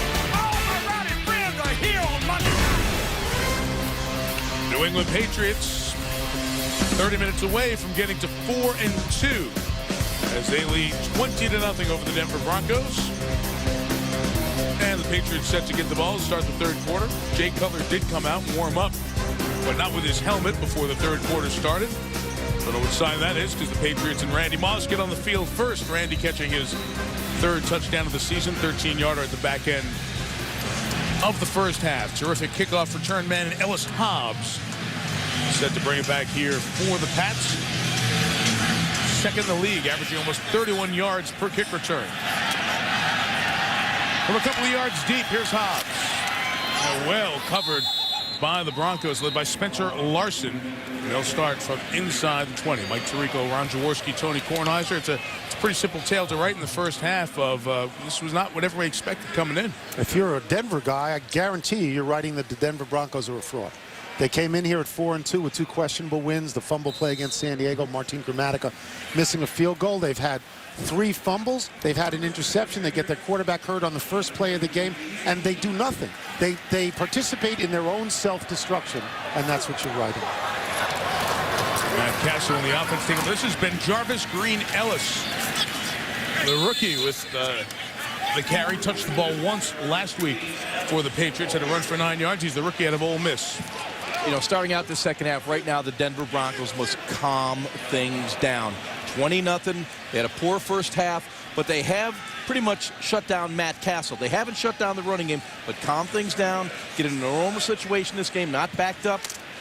Take 3, take 7, get back in this ball game. Well, you have on the defensive side 2-year starters and a pair of brothers, Champ Bailey and Boss Bailey, the corner and the linebacker, out for the game. Wes Welker diving past the first down marker, where it will be marked just past the 28, near the 29. Boss Bailey injured his left knee in the first half, and he'll be down for the rest of the game. And we saw in the second quarter, Champ Bailey injured his groin, so both brothers getting hurt. That's what you would tell the team? You'd tell the team to calm down? No, I don't tell the team that. As a team, you must calm things down. I guarantee you, I think I'd be throwing chairs in the locker room. It probably was pretty wild. I don't think calm down would have been any of it. Another look with Ben Jarvis, Green Ellis as the tailback. And a man who had a couple of 1,000-yard seasons in Oxford at Ole Miss takes it out to the 33-yard line. If you weren't listening, Lawrence Maroney is out for the season on injured reserve today with his shoulder injury. That's why Ben Jarvis, Green Ellis is getting going. And Sammy Morris stepped into the breach quite well in the first half. All 16 Patriot carries, 138 yards. Chris Berman pointed out at the top of the half, that is a career high for Morris. Previously, it was 123 yards as a regular season high against New England with the Dolphins in 06.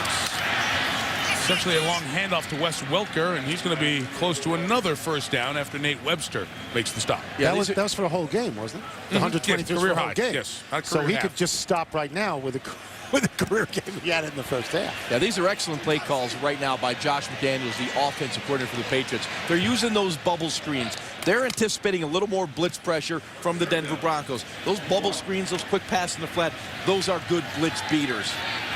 There's Josh, 32 years old. Calling the plays and running the offense again for the Patriots. Dialed up some great ones last year. Back to Ben Jarvis, Green Ellis. Again over the left side and keeps his legs going for the first down. in some of his first National Football League carries, and takes it to the 43-yard line. As long as you mentioned Josh McDaniels at 32. On the other side, Denver, Jeremy Bates, also 32. These are two of the most controlling, if not over-controlling head coaches in the league, and with justification, because look at what they've done so far in Mike Shanahan and Bill Belichick, and they have turned over their offenses to 32-year-olds.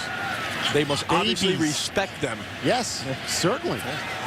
Bates, the Denver offensive coordinator, stepped in after Mike Heimerdinger went to Tennessee. Son of Jim Bates, who was the defensive coordinator here. Castle looking long, coming back underneath, and then Jarvis Green Ellis couldn't hang on. It's incomplete. Well, it's second down. And Matt Castle has been sacked a lot again here, Ron. But give me your feelings on this first half. Well, he has a tendency to hold on to the football, you know, and that's really the one thing you see with a lot of young quarterbacks. They get back in that pocket. If number one doesn't come open, they don't have the ability to begin to move around and make, you know, and extend the play and let it develop down. He has a tendency to just stare at one receiver. If that receiver doesn't pop, he tucks the ball and runs. You see 14 attempted passes, 5 sacks, so 5 of 19 dropbacks have turned into sacks tonight. And these are technically passes. They're just long handoffs. Kevin Falk gets to the 47.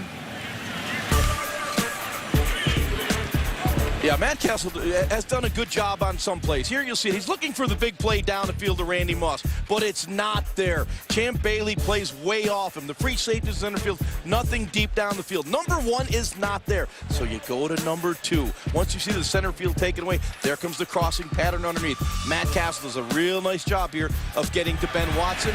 Positive play. If you don't get the big play, get that check down. 3rd and 7, Pat's opening drive of the half. Sack number 6.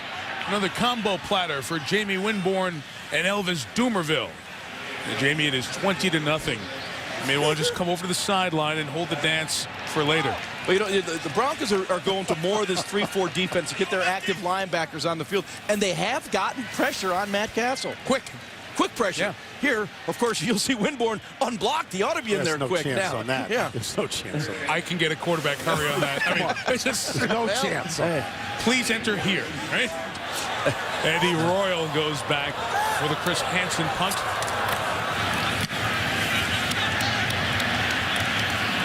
Good kick, room to return at 55 yards, and from the 5, here's Royal.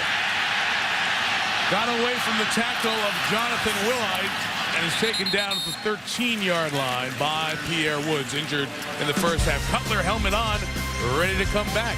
We'll see if Jay can bring the Broncos back. ESPN's Monday Night. That's a great skyline on the harbor there in Beantown. 25 or so miles from Foxborough. Cutler back in the game. First play, first quarter, injured his finger. Played most of the quarter except the last series.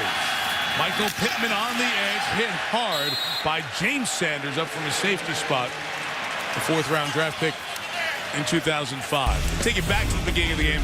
That first play, here's Cutler throwing, getting his hand caught up in the face gear of Vince Wilfork. Stayed in the game, a couple of running plays, but then some of his throws a little bit wobbly, not on target and on time. Then he took this hit late in the half from Pierre Woods. It led to a Brandon Merriweather interception, and the ice bag went back on the finger. Patrick Ramsey came in for a series, but Cutler checked out at halftime and ready to go. Pressured and sacked. Nobody could contain Richard Seymour coming in for his 2nd sack of the season. The Patriots' defensive sack numbers have been down this season because they've been behind in a number of games. You get this defense ahead of the down, in other words, ahead of the score, they can get after the quarterback. Look at Richard Seymour. He just blows through their speed, quickness, size, and strength. And thank you very much. Only the 2nd sack for a defensive lineman for the Pats this year. Only 4 sacks given up all year by the Broncos. They had 2 coming in tonight, and one of them was that controversial play at the end of the game against San Diego. So they've been really good pass pro. Really good at a lot of things until tonight. Pittman running hard, but he's going to be 6 yards shy of a first down, and it's 3 and out of the gate for Denver. And after that sack, Cutler was still looking at that finger and trying to check it out, so I don't know how great it feels. First play of the game for them. Determines certainly the rest of the first half with Cutler. Certainly you take the biggest weapon Denver has, you take him essentially out of the game. Brett Kearns a kick. Wes Welker back on his own 35. Good kick. 56 yards. Welker from the 28 with a head of steam. And a flag down as Welker breaks past the punter and to the 26-yard line. With a marker down.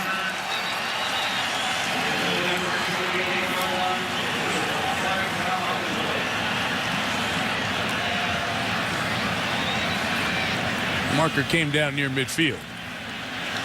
If it stands, it would be a 44-yard punt return for Welker.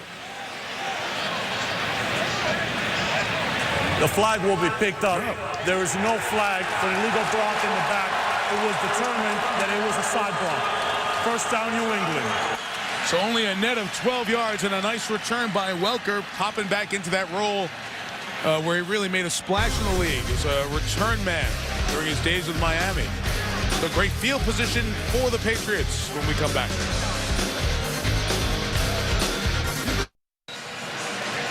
Back in Foxborough, where Denver has continued to make mistakes here tonight. Turnovers, penalties. It has led 4 takeaways to 13 points by the Patriots, who lead 20-0. That's the Ben Jarvis Green Ellis. I'm going to tell you why he's been seeing the load here in a second. Loss of about 1.5 yards as Jarvis Moss made the tackle. Sammy Morris of the Patriots, who had the huge first half, questionable to return tonight with a knee injury, and I don't see him on the New England sideline. So on a night where they announced Lawrence Maroney's done for the year on injured reserve with a shoulder injury, Lamont Jordan is out for the second game in a row with a calf injury. Now Sammy Morris, after a 138-yard half, questionable with a knee injury. So it's the undrafted rookie, Green Ellis, out of Ole Miss, carrying here. Patriots getting back to their power running game that they were so successful with in the first half.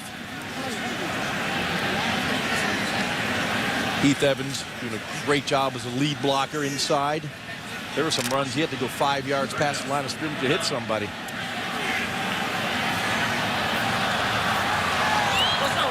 Third and long, passing down for Castle.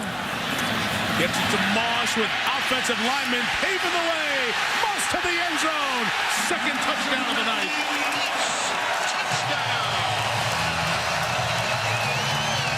The Gillette jump.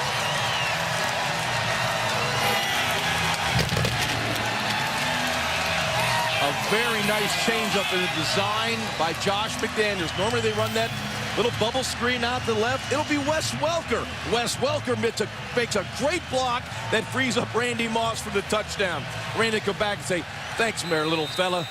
Help me get in the end zone. Logan Mankin, 70, also cleared a path for Randy, who has 2 more touchdowns on Monday Night Football.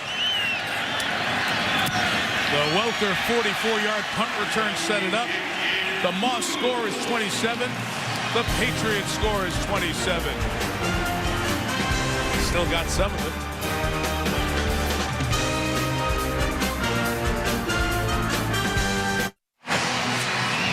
So let's explain this here. This guy, a Randy Moss fan from the Minnesota days. Randy's 7 great years as a Viking, sitting in the front row there. So Moss touchdown on that and honors the guy with that little hop up there. Where are the Raider guys to round out the career? No. He's got the Patriot guy and the Viking. Where's the Raider guy? They're still celebrating the win over the Jets. Andre Hall spilled by the great recovery on special teams. First game being played in the NFL by Mike Richardson. Wow.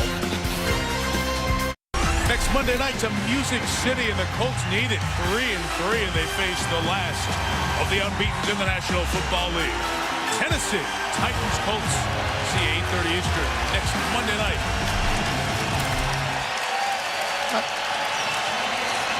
Crowd is fired up right now. Randy's got him going. My radio partner Scott Van Pelt always says it's a week-to-week league. And you talk about week-to-week, how things have flipped here in 1 week. Moss getting to the end zone for the 16th time on Monday Night Football. Only player who's had at least one touchdown per Monday night appearance. We saw the minimum of 5 there. Eddie Royal to the sideline. The rookie gets a first down in front of Delta O'Neal. Here, as long as it's on Randy Moss and now on Mike Shanahan, we talked at the beginning of the game about how Shanahan and Belichick were going to have a chess match, even though that's a terrible cliche. But both coaches had talked about the fact that the other would faint in the first half, would use subterfuge in the first half to set something up in the second half. You had to be aware of it. They hadn't run that play with Moss in the first half at all, right? And that was Belichick's way of saying, I'm still here, Mike. What are you going to do about it? Mike's there, but his team isn't. Butler from the 25. Throws it complete to Brandon Marshall. His shoulder down in front of Merriweather. Gets it out near the 40. Gain of 13. And both coaches really do have stated respect for one another. Yep. Belichick said of Shanahan, he's the best. And Shanahan, when he got fired in Cleveland, Shanahan was asked at that point, who's the best coaches in the league? He listed Belichick first. This is an ongoing admiration between these two guys. Shanahan admitted he would like to beat a guy like Belichick more than he wants to beat others. And this doesn't appear to be happening tonight. The 39, a lot of throws here now, obviously, from Cutler. What a great job by Marshall, and a good block coming back by Nate Jackson to get him the extra yard. Nate Jackson leveled Ellis Hobbs to allow Brandon Marshall, terrific after the catch, to gain 9. A flag down back at Cutler. Maybe they hit him late. Personal foul. Unnecessary roughness. Number 75. 15-yard penalty. Automatic first down. Vince Wilfork. Despite the 27-0 Patriot lead, it's getting a little dicey down there. And you take Ellis Hobbs off the field with that block I mentioned earlier. And there's the post play. It was that swing at left guard Ben Hamilton from Wilfork. Once the it was a swing that made contact, by the way. That's right. Once the chin strap ends up holding up the nose, it's a good chance something happened.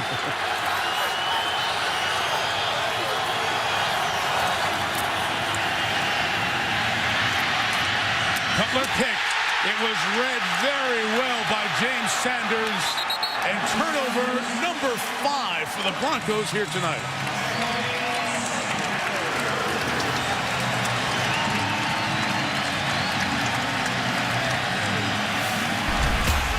Self-inflicted disaster for Denver in New England tonight.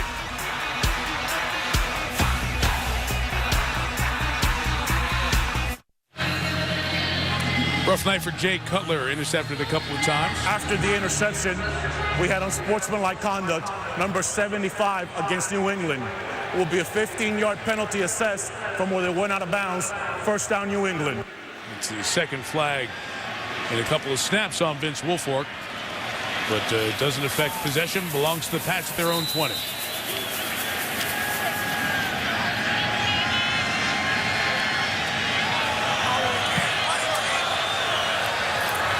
Just hopping on, Champ Bailey left this game with a groin injury in the first half.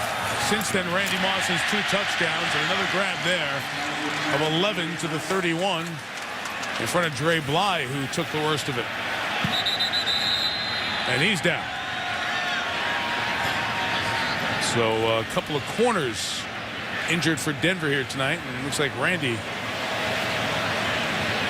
felt a little bit of that contact as well. Yeah, and it started out with Champ Bailey matched up against Randy Moss to start this game. Of course, Bailey went out, and you'll see Randy Moss, but great coverage by Champ Bailey. Nowhere to put the football. Now, you see the injury to Champ Bailey. He goes out. Now, here's where Randy Moss became a factor. Andre Bly, high throw, touchdown. Bubble screen, touchdown. Randy Moss became very active when Champ Bailey went out of the game. And see Champ on the sideline and Dre Bly on the field. And Denver training staff helping them up. Broncos have lost several players here tonight. Back to Moss for a second as they'll get Bly up off the field. You know, I was wondering about Randy coming in after Tom Brady leaves for the season. And what was Randy doing to kind of fill that void? Because you need some big star on offense to step into that big personality. Tom is his team, from the linemen to all the skill position players. And I've been told by so many of the folks around the Pats that Randy Moss has been a good leader internally on this team. Positive, keeping the other guys going. Involved with the wide receivers. And the exterior never really gives you a feel for that with Randy. Ben Jarvis, Green Ellis runs here to the 36-yard line. In for the injured Sammy Moss.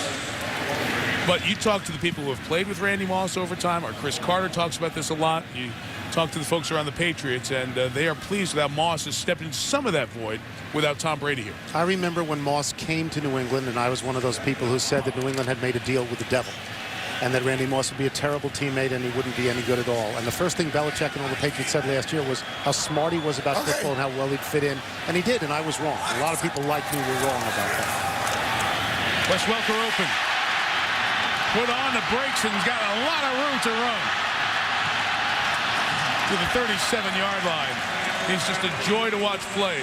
27 yards in front of Carl Pema as the backup corners are in. This is exactly the game that New England fans wanted and the New England team wanted. They came in here 3-2. They were beaten badly last week, right, by San Diego. They had lost to Buffalo badly. People were writing their obituaries without Tom Brady. They come in here tonight at home against a team that at least nominally had a 4-2 record, and they are crushing Denver. This is the kind of game where fans will say, "Ooh, we can make the playoffs. We can be pretty good." Not great, but pretty good without Tom Brady.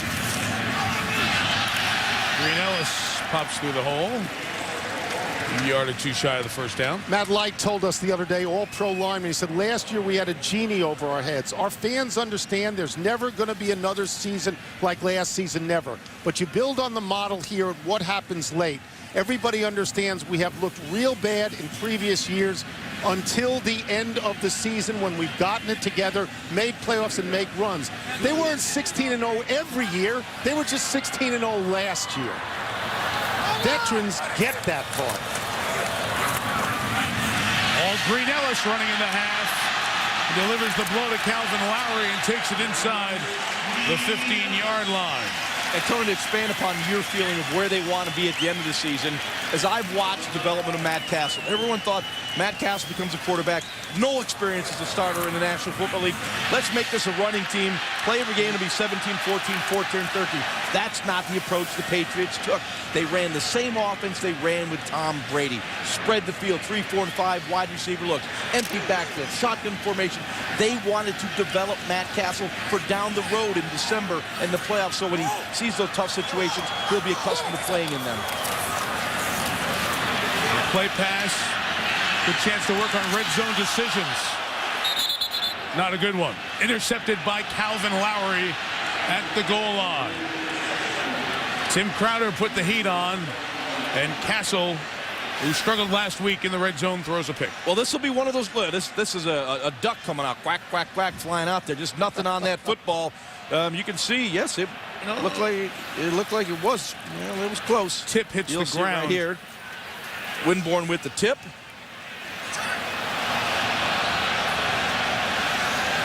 Boy, that looks like the tip may have hit the ground. Yep. I got to believe that will be challenged. Here's a good angle. And they show that replay. Bill Belichick reaches into his sock where he carries the challenge flag and will toss it out, I do believe. Taking one more look at that same replay you just saw. Sees it and tosses it. Now the question becomes control.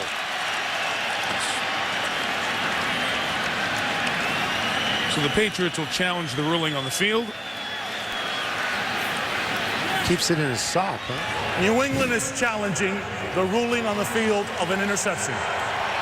The hooded sweatshirt can fall out. I was just going to say, but the way he dresses, I don't know what else is in that sock. I don't know that I'd pick up that flag if I were one of the officials. I'd let Belichick take it back.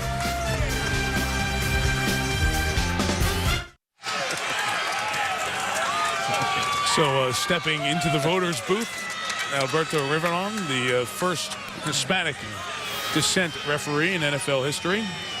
This is what he's looking at as Calvin Lowry scoop this, and then as the ball touches, the point of the ball touches, does he have control of that ball? I don't think by that angle he's got his hands on the ball while it's in contact with the point on the field. Yeah, the ball does touch the ground. Does he have control? I don't believe so.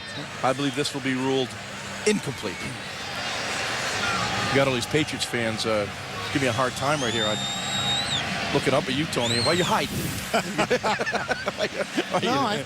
Look, I think they like you. I think they do.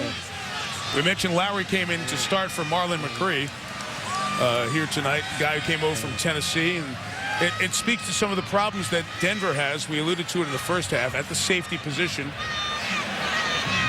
Remember, they had those 2 wins, those wild games to start the season, but they allowed 450 yards plus in a couple of those games. So it was a little bit of a specious 4-2 record as you start to examine it with Denver. It was. Yeah.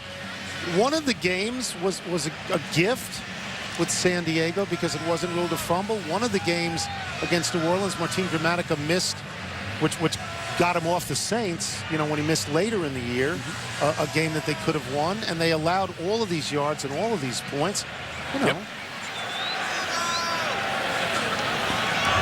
The defender, as he's going to the ground, does not have control of the football, and the ball hits the ground. Therefore, it is an incomplete pass. It will be 2nd and 10 on the 14-yard line. New England will not be charged with a timeout. Congratulations to Mike and Jaws for getting that one right. These Patriots fans love us now.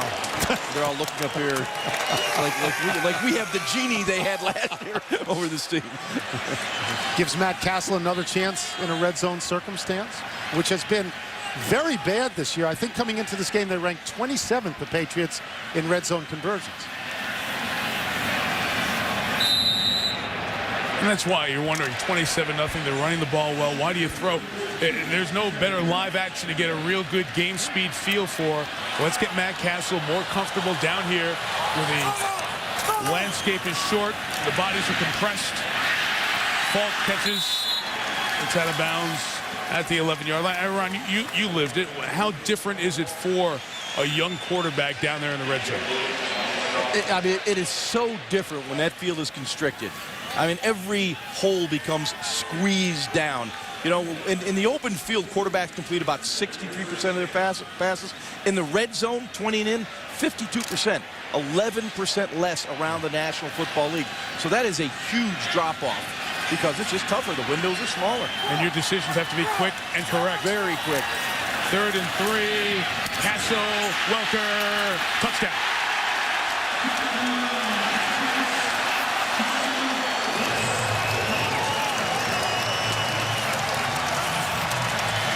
So who's going to be the first to say Tom who? It's not going to be me. But they do look good, and the point you made before, Jaws, as to why New England is running the same offense with Castle that it ran with Brady is because they're not trying to pick up 1 or 2 wins early. They're trying to get in position to get back into the playoffs. No question. And when they get in that position, you'll have a quarterback that's been battle-tested and experienced in tough games. Even though it looks like the wrong decision early. A 3-touchdown night for Matt Castle. First touchdown receiving on the season for Wes Welker. 34-0. Patriots.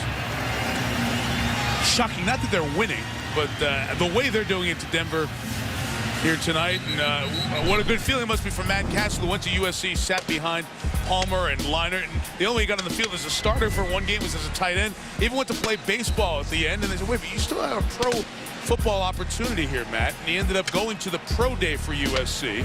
And the advanced scout, the regional scout out on the West Coast for Scott Pioli, Bill Belichick, and the Patriots said, you know, you should look at Castle because he came very close to the job. Matt Leinart edging him out to get the job. And at the pro day, and that's where everybody comes out and sees your best prospects, Castle had one of his best throwing days by his own terms. And that gave the Patriots the idea. And then you're thinking, okay, do you take a pick late in the draft? Well, here's what the thinking was with the Patriots. Norm Chow was his offensive coordinator with Pete Carroll at USC. Norm's in Tennessee. They may take him in the 7th round. Carson Palmer, it's his roommate. He knows that. Maybe Cincinnati will take him 6th, 7th round. So instead of waiting for free agency, Patriots got him in the end of the draft. And Right now, that 4-year development process is paying a little bit of dividend. He sat, he learned, he understood the offense. The only thing he lacked was game experience. He's now getting that. He does not have the arm Tom Brady has, the pocket movement Tom Brady has, but he has a lot of skill. Eventually, he could become a very good NFL quarterback. From the 5, here's Andre Hall. Brandon Merriweather tackles him at the 27. And he has played very well tonight. I like the movement in the pocket and back shoulders this throw to Randy Moss. Here, just a little bubble screen, an easy throw, but I love the design of the play by Josh McDaniels. It was Wes Welker making the kick-out block. And here, this has to be a blown coverage. Welker wide open in the flat. Really communication breakdowns by the Denver defense. You say he doesn't have as a good an arm as Brady. No. We don't even know if he has the best arm in his family. They consider his 2 brothers are, one's a big league pitcher with Houston, Jack, a righty, and Justin, the younger brother, he's a top prospect with the Chicago White Sox organization. Terrific year at AA this year. Pass to Eddie Royal. All right, as we praise Matt Castle, and deservedly so tonight, before Tom Brady got hurt, the Patriots were going to bring in for a workout Tim Rattay and Chris Sims. After Brady got hurt, they canceled those workouts, and they made the decision to stay with Matt Castle because he had 4 years in here, even though he hadn't played hardly at all. Jaws, you thought at the time that was the wrong decision by the Patriots to not bring in a veteran. Yeah, right? I absolutely believe what they did was the right thing to do. You bring in a veteran quarterback, everyone's going to be clamoring for the veteran guy. That's a stopgap player. That's not necessary. I believe what the Patriots did, exactly what they did with Castle, develop him for those games in December and into the playoffs. And not have a threat for that job. Hey, Matt, it's your job. Don't worry about it. We're not bringing in a veteran to pressure you or maybe give us 2 or 3 games. Then I got that wrong, because much of the writing at that time was asking, what are the Patriots doing? And the position of Belichick was, apparently, it's too hard to learn the system when we've got a guy in here who would learn the system. But some people, myself included, thought, what are they doing? What veteran is out there that you're going to pick up? That was scooped off the ground by Marshall to the 41-yard line. Everybody stopped, thought the ball hit the ground, and in fact did not, at a first down. Yeah, the flag comes down as the woofing continues after the play. You know, at that point in the season, after week 1, what are you going to get? A journeyman quarterback? Not going to help you. After the play was over, personal foul, number 24 on the defense, unnecessary roughness. 15-yard penalty, automatic first down. It's on the rookie Jonathan Wilhite out of Auburn. And Bill Belichick is about winning championships. You know, a lot of times there are coaches in this league that are happy to win 8 or 9 games. They're happy to do that. That's not what Bill is about. He wants to win a championship. He knew he had a guy that understood his system. He had to go on the field and execute the system. You would take a major step back, even though you took a step back with Castle over Brady, you would take another major step back, bringing in another veteran player, teaching him the offense, and then minimize the playbook you would use. Michael Pittman, who had a good first drive, and after that, the run game has been held in check. Only gains a yard. Mayo and Thomas, Dallas Thomas with the tackle. Which is not to say that there isn't a tremendous amount of pressure on Castle. And he told us the other day, look, I'm not Tom Brady. As much as everyone would like me to be Tom Brady, as much as I would like to be Tom Brady, Tom Brady had 111 starts here, and I've had 6. I know there's a level everyone is used to seeing. I'm used to seeing it too, and I'm trying to fill that role. It's very, very difficult on him. The season didn't start particularly well. This game has gone great for Matt Castle. There's 10 more. Cutler trying to get the Broncos on the board. Slides down at the 17-yard line. Rodney Harrison shaken up again for the second time tonight. That'll bring the third quarter to an end. 34-0 Patriots.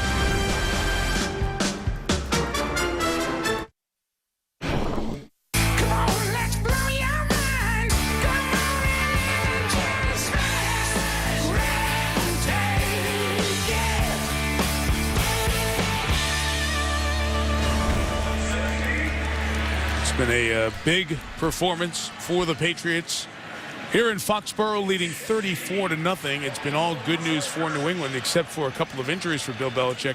Lost his running back Sammy Morris after the half with a knee injury.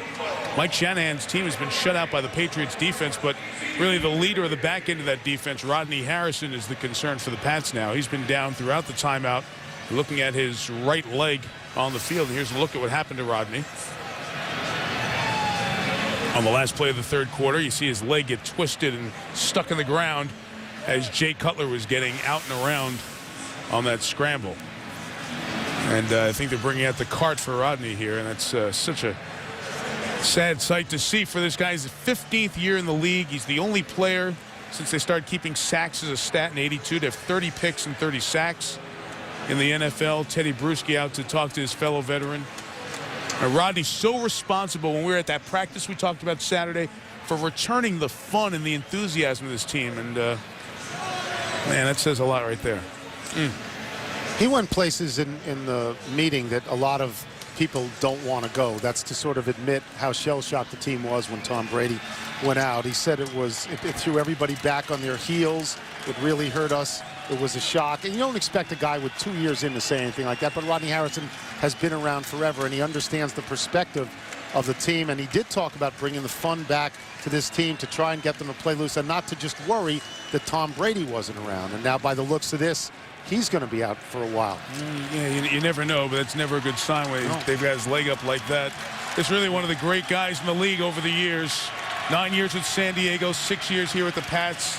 He thought about retiring this year, but said, do I still want to get up at 5:30 in the morning and do it? Yeah, I do. And he's going to get a great reception here as he's carted off.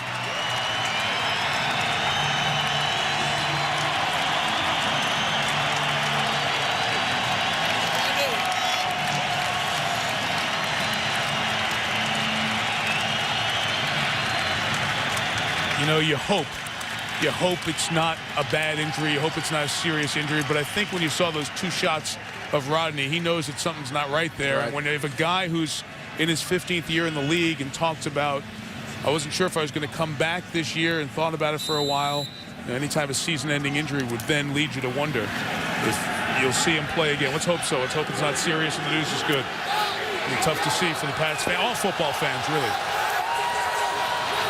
Fourth quarter begins. First down, and Pittman got a first down around the edge. Well, through three quarters, it's rare that Mike Shanahan's team has never scored. The second time through three quarters that Shanahan's team has been shut out. And this is the history of the league. No coach has gone this many games, 234 without a shutout. And Mike just passing that earlier this year, passing the first head coach, Jim Mora. And Denny Green, they didn't crown his teams consecutive games.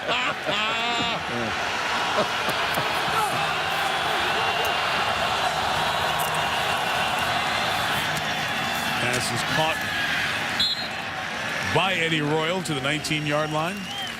So just hypothetically, as long as we're on that point, if you get into a fourth down situation here, you wouldn't kick a field goal, right, Joyce? You'd go for a touchdown. You wouldn't just take the field goal just to not be shut out, would you? Not kick a field goal. You would? Yeah. Would you, Mike? Sure, look at the points here. You know, they said the second time, you know which defense held them scoreless through three quarters last year? That great 2007 Lions defense. That was the game the Lions just went wild and blew them out. Cutler was hurt in that game, too, early on. Ramsey came in. Adalys Thomas tackling Pittman. We may get to find out, Tony.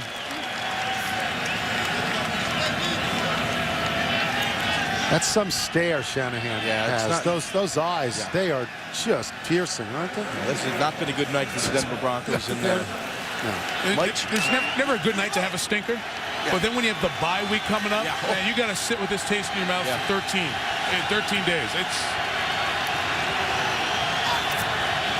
not good.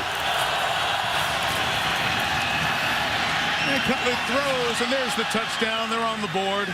Daniel Graham, the former Patriots first-round pick, who won 2 Super Bowl rings here in New England, gets his second touchdown of the year. And glad we got all the shutout numbers in there. Yeah, but also the decision is now avoided, Jaws. I know. You'll never know if he would have gone for the field goal or gone for the touchdown. My instincts tell me he would have kicked the field goal there. Good to see Graham get the touchdown, his return to New England. He returned to the area he went to college in. He went to beautiful Boulder in Colorado for his college days and went back after his free agent opportunity to go to play for Denver. Cutler throws the touchdown. Didn't feel too good there.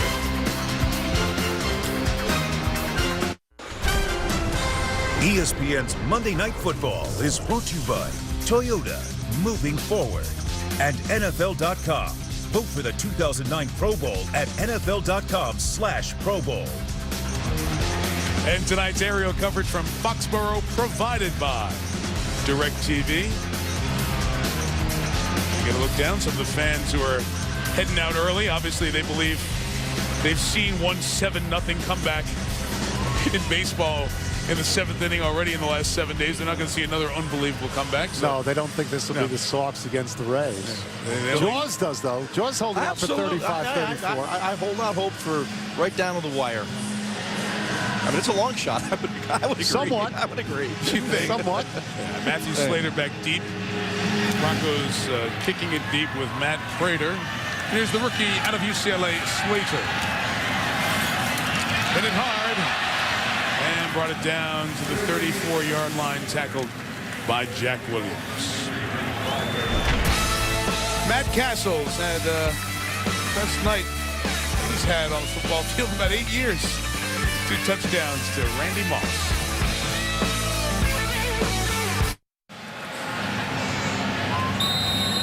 Patriots on their way to improving to 4-2.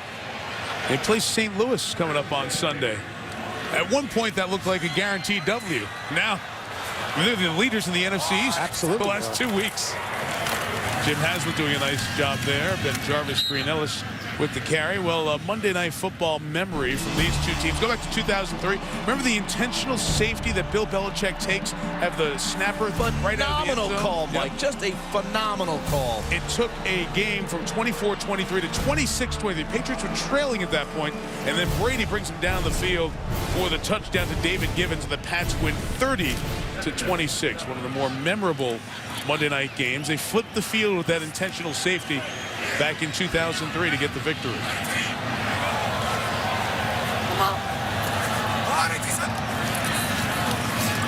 Castle throwing. His throwing time into Benjamin Watson. Keeps it alive. That play, by the way, is the first team in NFL history to win a game after allowing a safety, whether it's intentional or not, while trailing in the last 3 minutes of the game. So it's really a stroke of genius at that point from Bill. It was too smart for me. I couldn't follow it. I mean, at the time. But you know, that's why the Patriots have been such a good team historically under Belichick. These are things that were out there Saturday at practice. They practice these things. They're aware of all these situations and games. Now, some teams talk about them. They actually go on the field and work through these difficult situations that come up, you know, maybe once in a year, once every 5 years.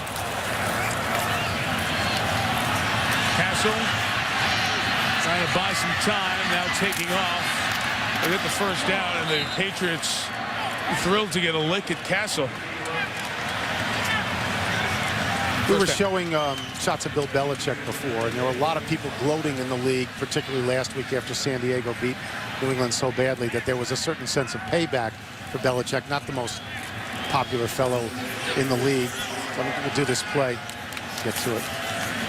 It'll be a Kevin Falk carry into the secondary. Falk crosses the 40-yard line. There's a feeling out there that there's a certain payback for Bill. Obviously, Spygate figures into that. The way he brushes off coaches sometimes, even the way he cuts off the sweatshirts to flaunt the rules. But if you look at a game like this, there's no, he's still there. I mean, whatever villainy attaches to him, he's still a terrific, terrific coach, and not everybody's going to be able to gloat. Falk with the carry here, and I'm sure some people are just sitting there saying it's 34-7 and you're running no huddle here. You know, what are you doing? That's probably annoying some people, right?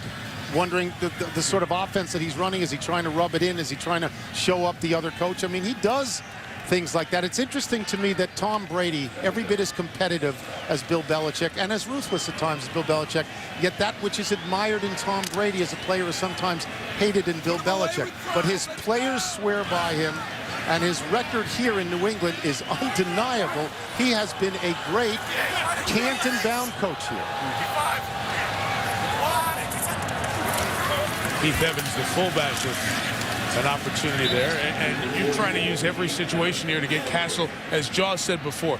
You're preparing for November and December here with these guys, not just this week. So yeah, you know, are you doing something that some people might get rubbed the wrong way with? Yeah, but you know what? Yeah. Hey, if Matt Castle have one more drive and no huddle under his belt, if I'm coaching New England and all I care about is New England, stop me. That's right. Absolutely right. Yes. And all those things Tony was talking about, you know, the media and all these things that he does, it's irrelevant. To Bill, the only thing that matters is winning football games, and he's darn good at what he does. And I love the fact he said his players love him. That's very, very important. This is 3rd and 5, and here's Falk. Has run down nicely by D.J. Williams, and we'll have 4th down coming up. Well, let's get to that point. There is a certain, now you can say there's a smugness and an arrogance in what Belichick does. There's also a certain courage that says, I'm going to coach my team. You're going to have another shot at me if you get it. I will live with it if you beat my brains out, but I'm going to coach my team so that we are ready for whatever happens. I'll be the point man. I'll take the heat because it doesn't attach to players. It doesn't attach to owners. You know, it attaches to him. And I think that courage is admirable on a lot of levels. Although I wouldn't say he was my best friend. You know, or would even talk to me. You know, he said hello, Tony, to you when you walked in. Nor does it matter to him. No, it really does not. Exactly, right. Doesn't matter to him. And that's interesting. There's not a lot of guys who'll do that. Yeah, he doesn't play that game. He does not play that game. He plays the game of football. It's about his team. Delay game flag, drops him back 5 yards. All those major streaks, consecutive win streak, 21, regular season 21, 10 straight in the playoffs. Only head coach to win 3 Super Bowls in that 4-year stretch. Those will go on the Bill Belichick bust in Canton one day for sure. And the guy on the other sideline, Shanahan. He'll be there too. Yep.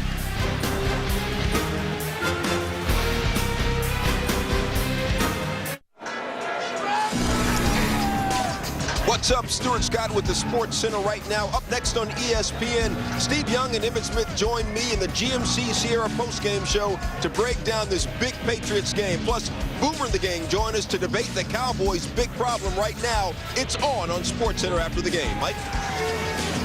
That microphone's cold. You need the gloves to hold on to the microphone. Stu, come on. We got to toughen them up. I brought my gloves. I was afraid to wear them for fear you we would have ripped you. You know that. I know. Let's get past Halloween first. From the 15, obviously no Rodney Harrison. The report is a knee injury out for the game. Brandon Merriweather in his place. Tackles Brandon Marshall. See Jay Cutler and the Broncos, and they will huddle up here. Of course, Cutler had a very good start last year, and it tailed off, and then we found out in April that he was suffering from type 1 diabetes, lost 35 pounds through the length of the season. He was working out with Brandon Marshall and the tight end Tony Scheffler down in Atlanta, and he didn't feel the energy to work out, and he used to love working out at Vanderbilt. Big, strong guy. And he was wondering why that energy wasn't there, and finally, after blowing off a doctor's visit, maybe you saw on Monday Night Countdown, Sports Center, Rachel Nichols' story on this, finally blew off the doctor's appointment, went to the team physical preseason, and was discovered to have type 1 diabetes, and thus treatment has changed the weight for Cutler and the energy level, and also his leadership too. He's a different kind of guy. He's got that personality back that was lacking.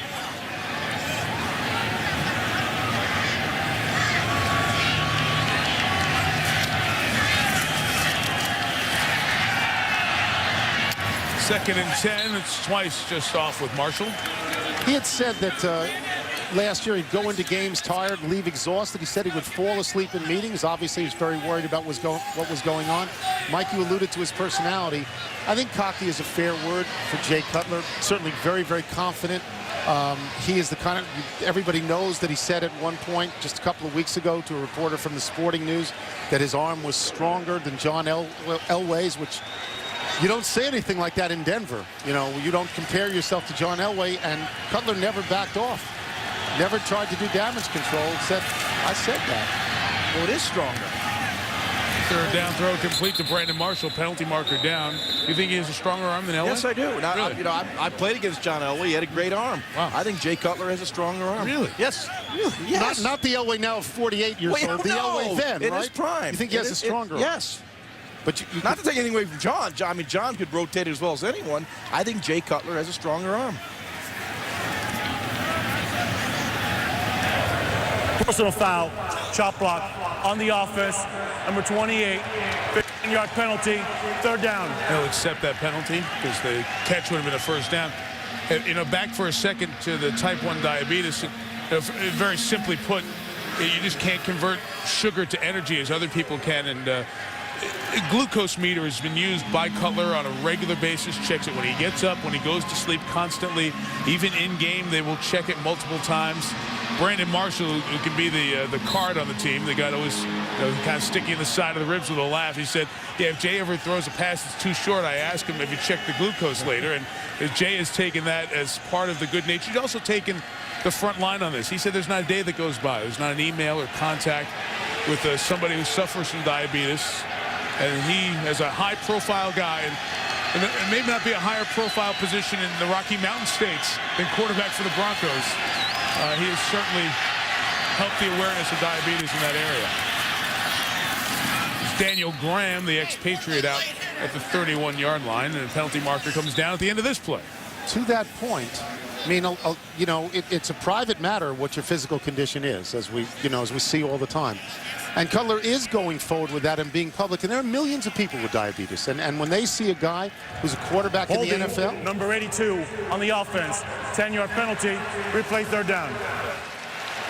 He becomes a role model very visibly to a lot of people out there. So, and you can't force somebody into that. They do it of their own volition, and Cutler has done it on his own. The numbers are 8% of Americans. 23 million Americans have been diagnosed with diabetes. Patriots continue to push him back. So we'll be at the 21. You know, Jaws, when we sit around in the draft in April and talk about what characteristics guys have or need, you see more and more. You need the arm, first of all, you need the brains, and then you need the guts, the gumption. Bill Raftery likes to say, our college basketball buddy, the onions. Yeah. To be able to make the tough throws, be the team leader, put yourself out there, get sacked.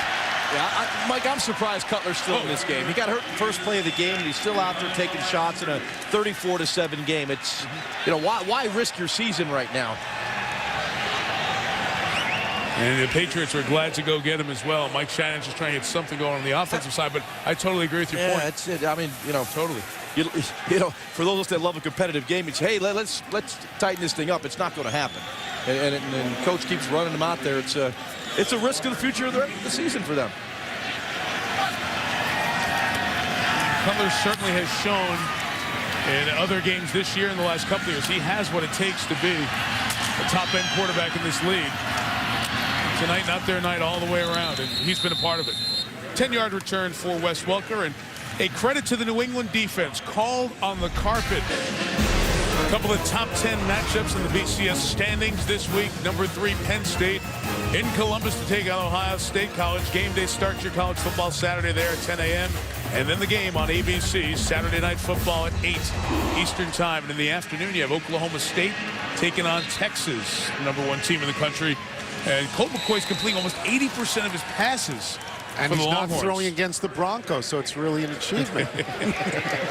Yeah, the Broncos have been quarterback's best friend, opposing quarterback's best friend thus far this year. At 72% may go up after tonight.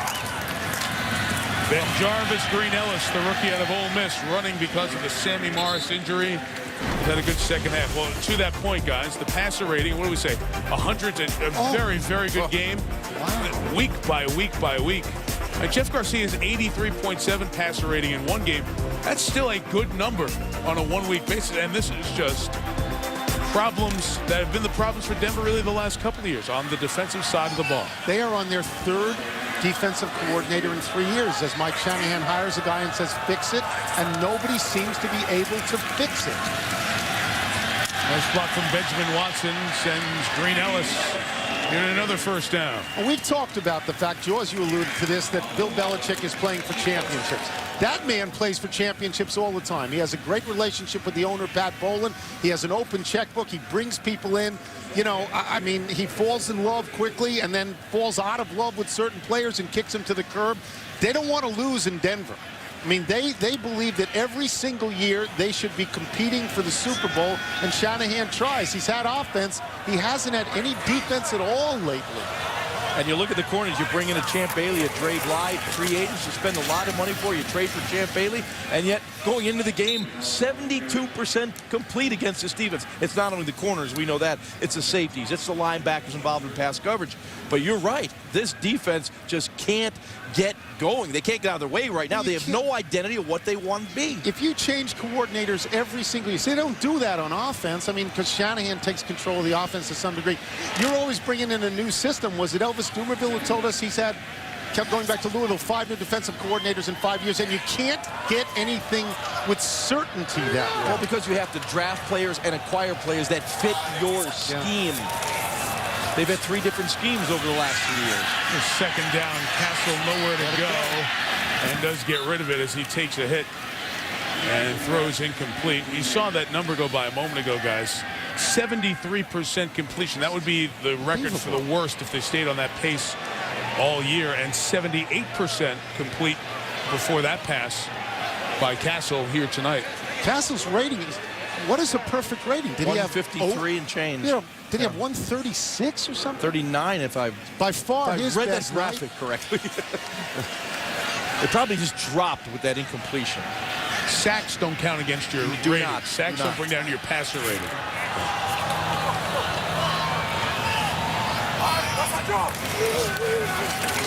158.3 is the maximum rating you can have in a game.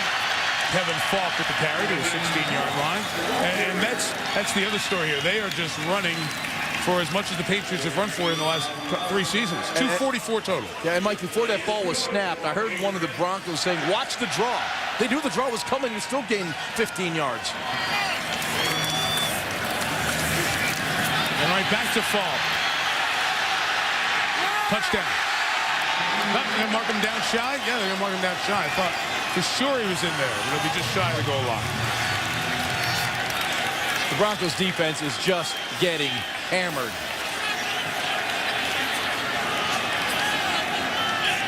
Well, you said this before. You know, they pay the guys on the defense too. And if you want to keep them out of the end zone, keep them out of the end zone. Don't expect them to kneel down for you. That's not going to happen. Yep, knee down. That's where the ball is when the knee comes down. Mike Vrabel reporting in as the eligible receiver on the end. And they'll run Ben Jarvis. Green Ellis started his college career at Indiana, then went to Ole Miss. That's his first National Football League touchdown. Way too easy. Way too easy getting in that end zone. No resistance from the Broncos defense. Denver None. looks terrible. Just terrible. And they're the division leader in the West. Yeah. Be a game by San Diego, which right now is somewhere checking their passports. Heath Evans couldn't find anybody to block. He was standing there. Where is the defense? 41-7. The Patriots. This will be the next interesting. You see how long now it's been. We're talking. It's been a few years, season high high rushing total a moment ago. Now you're up to the most they've run for in 23 seasons. And it will be interesting to see what plays out because Lawrence Maroney out for the season. Lamont Jordan, I'm sure, will be back at some point with his calf injury. Sammy Morris injured his knee after a terrific first half and has not returned. But Morris had 138 yards on 16 first half carries, set a career high in the first half. So then he's out, and they turn to Ben Jarvis, Green Ellis, undrafted, first team All-SEC as a junior, and he had 65 yards. And Kevin Falk, mostly a receiver, 5th all-time in Patriots in receiving. He has 50 yards of rushing here on the night. What happens when you get the job as defensive coordinator of the Broncos? What happens? Well, no matter who has that job, they don't stop it. It literally is.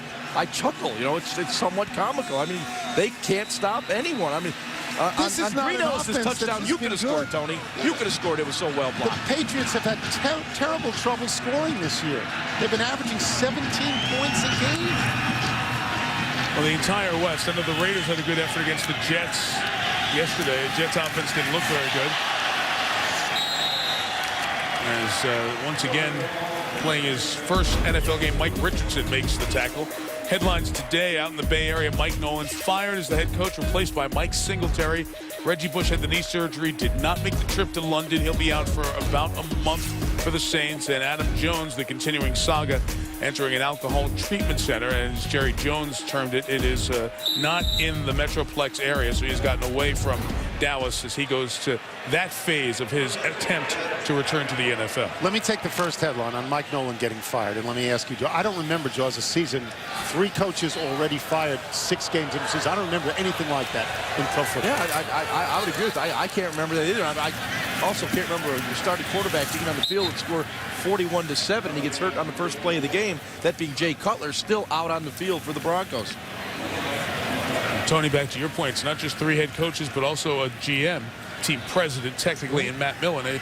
We've seen 4 franchises essentially by a third of the season say, you know what? Reset button, please. Yeah, this happens in hockey and it happens in basketball, but it does not happen in the NFL. Hockey, the Blackhawks fired Dennis Savard 4 games into an 82-game season. Or 80. It's still 80 hockey. Basketball's 82. I mean, but 4 games in.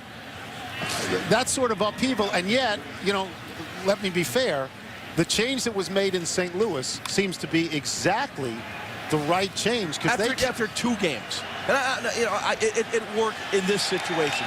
For the most part, these things almost never work. You think it's? I disagree, but you could say I'm wrong. They won 2 games. You know, no, I don't mean about St. Louis. I mean the general notion. In general, I don't like a guy being fired during the season.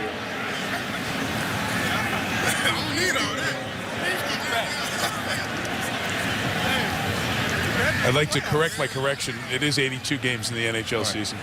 Correct your correction. Yeah, I thought it was 80. No, it's 82. Had a flashback. I know 82 is the NBA. They get fired early. Rico mistake. 4 games. And then sometimes New Jersey likes to fire a guy after they've made the playoffs with 3 games left. That's what they like to do there. We're talking the Devils on Monday Night Football. That must be the 2-minute warning of a 34-point game.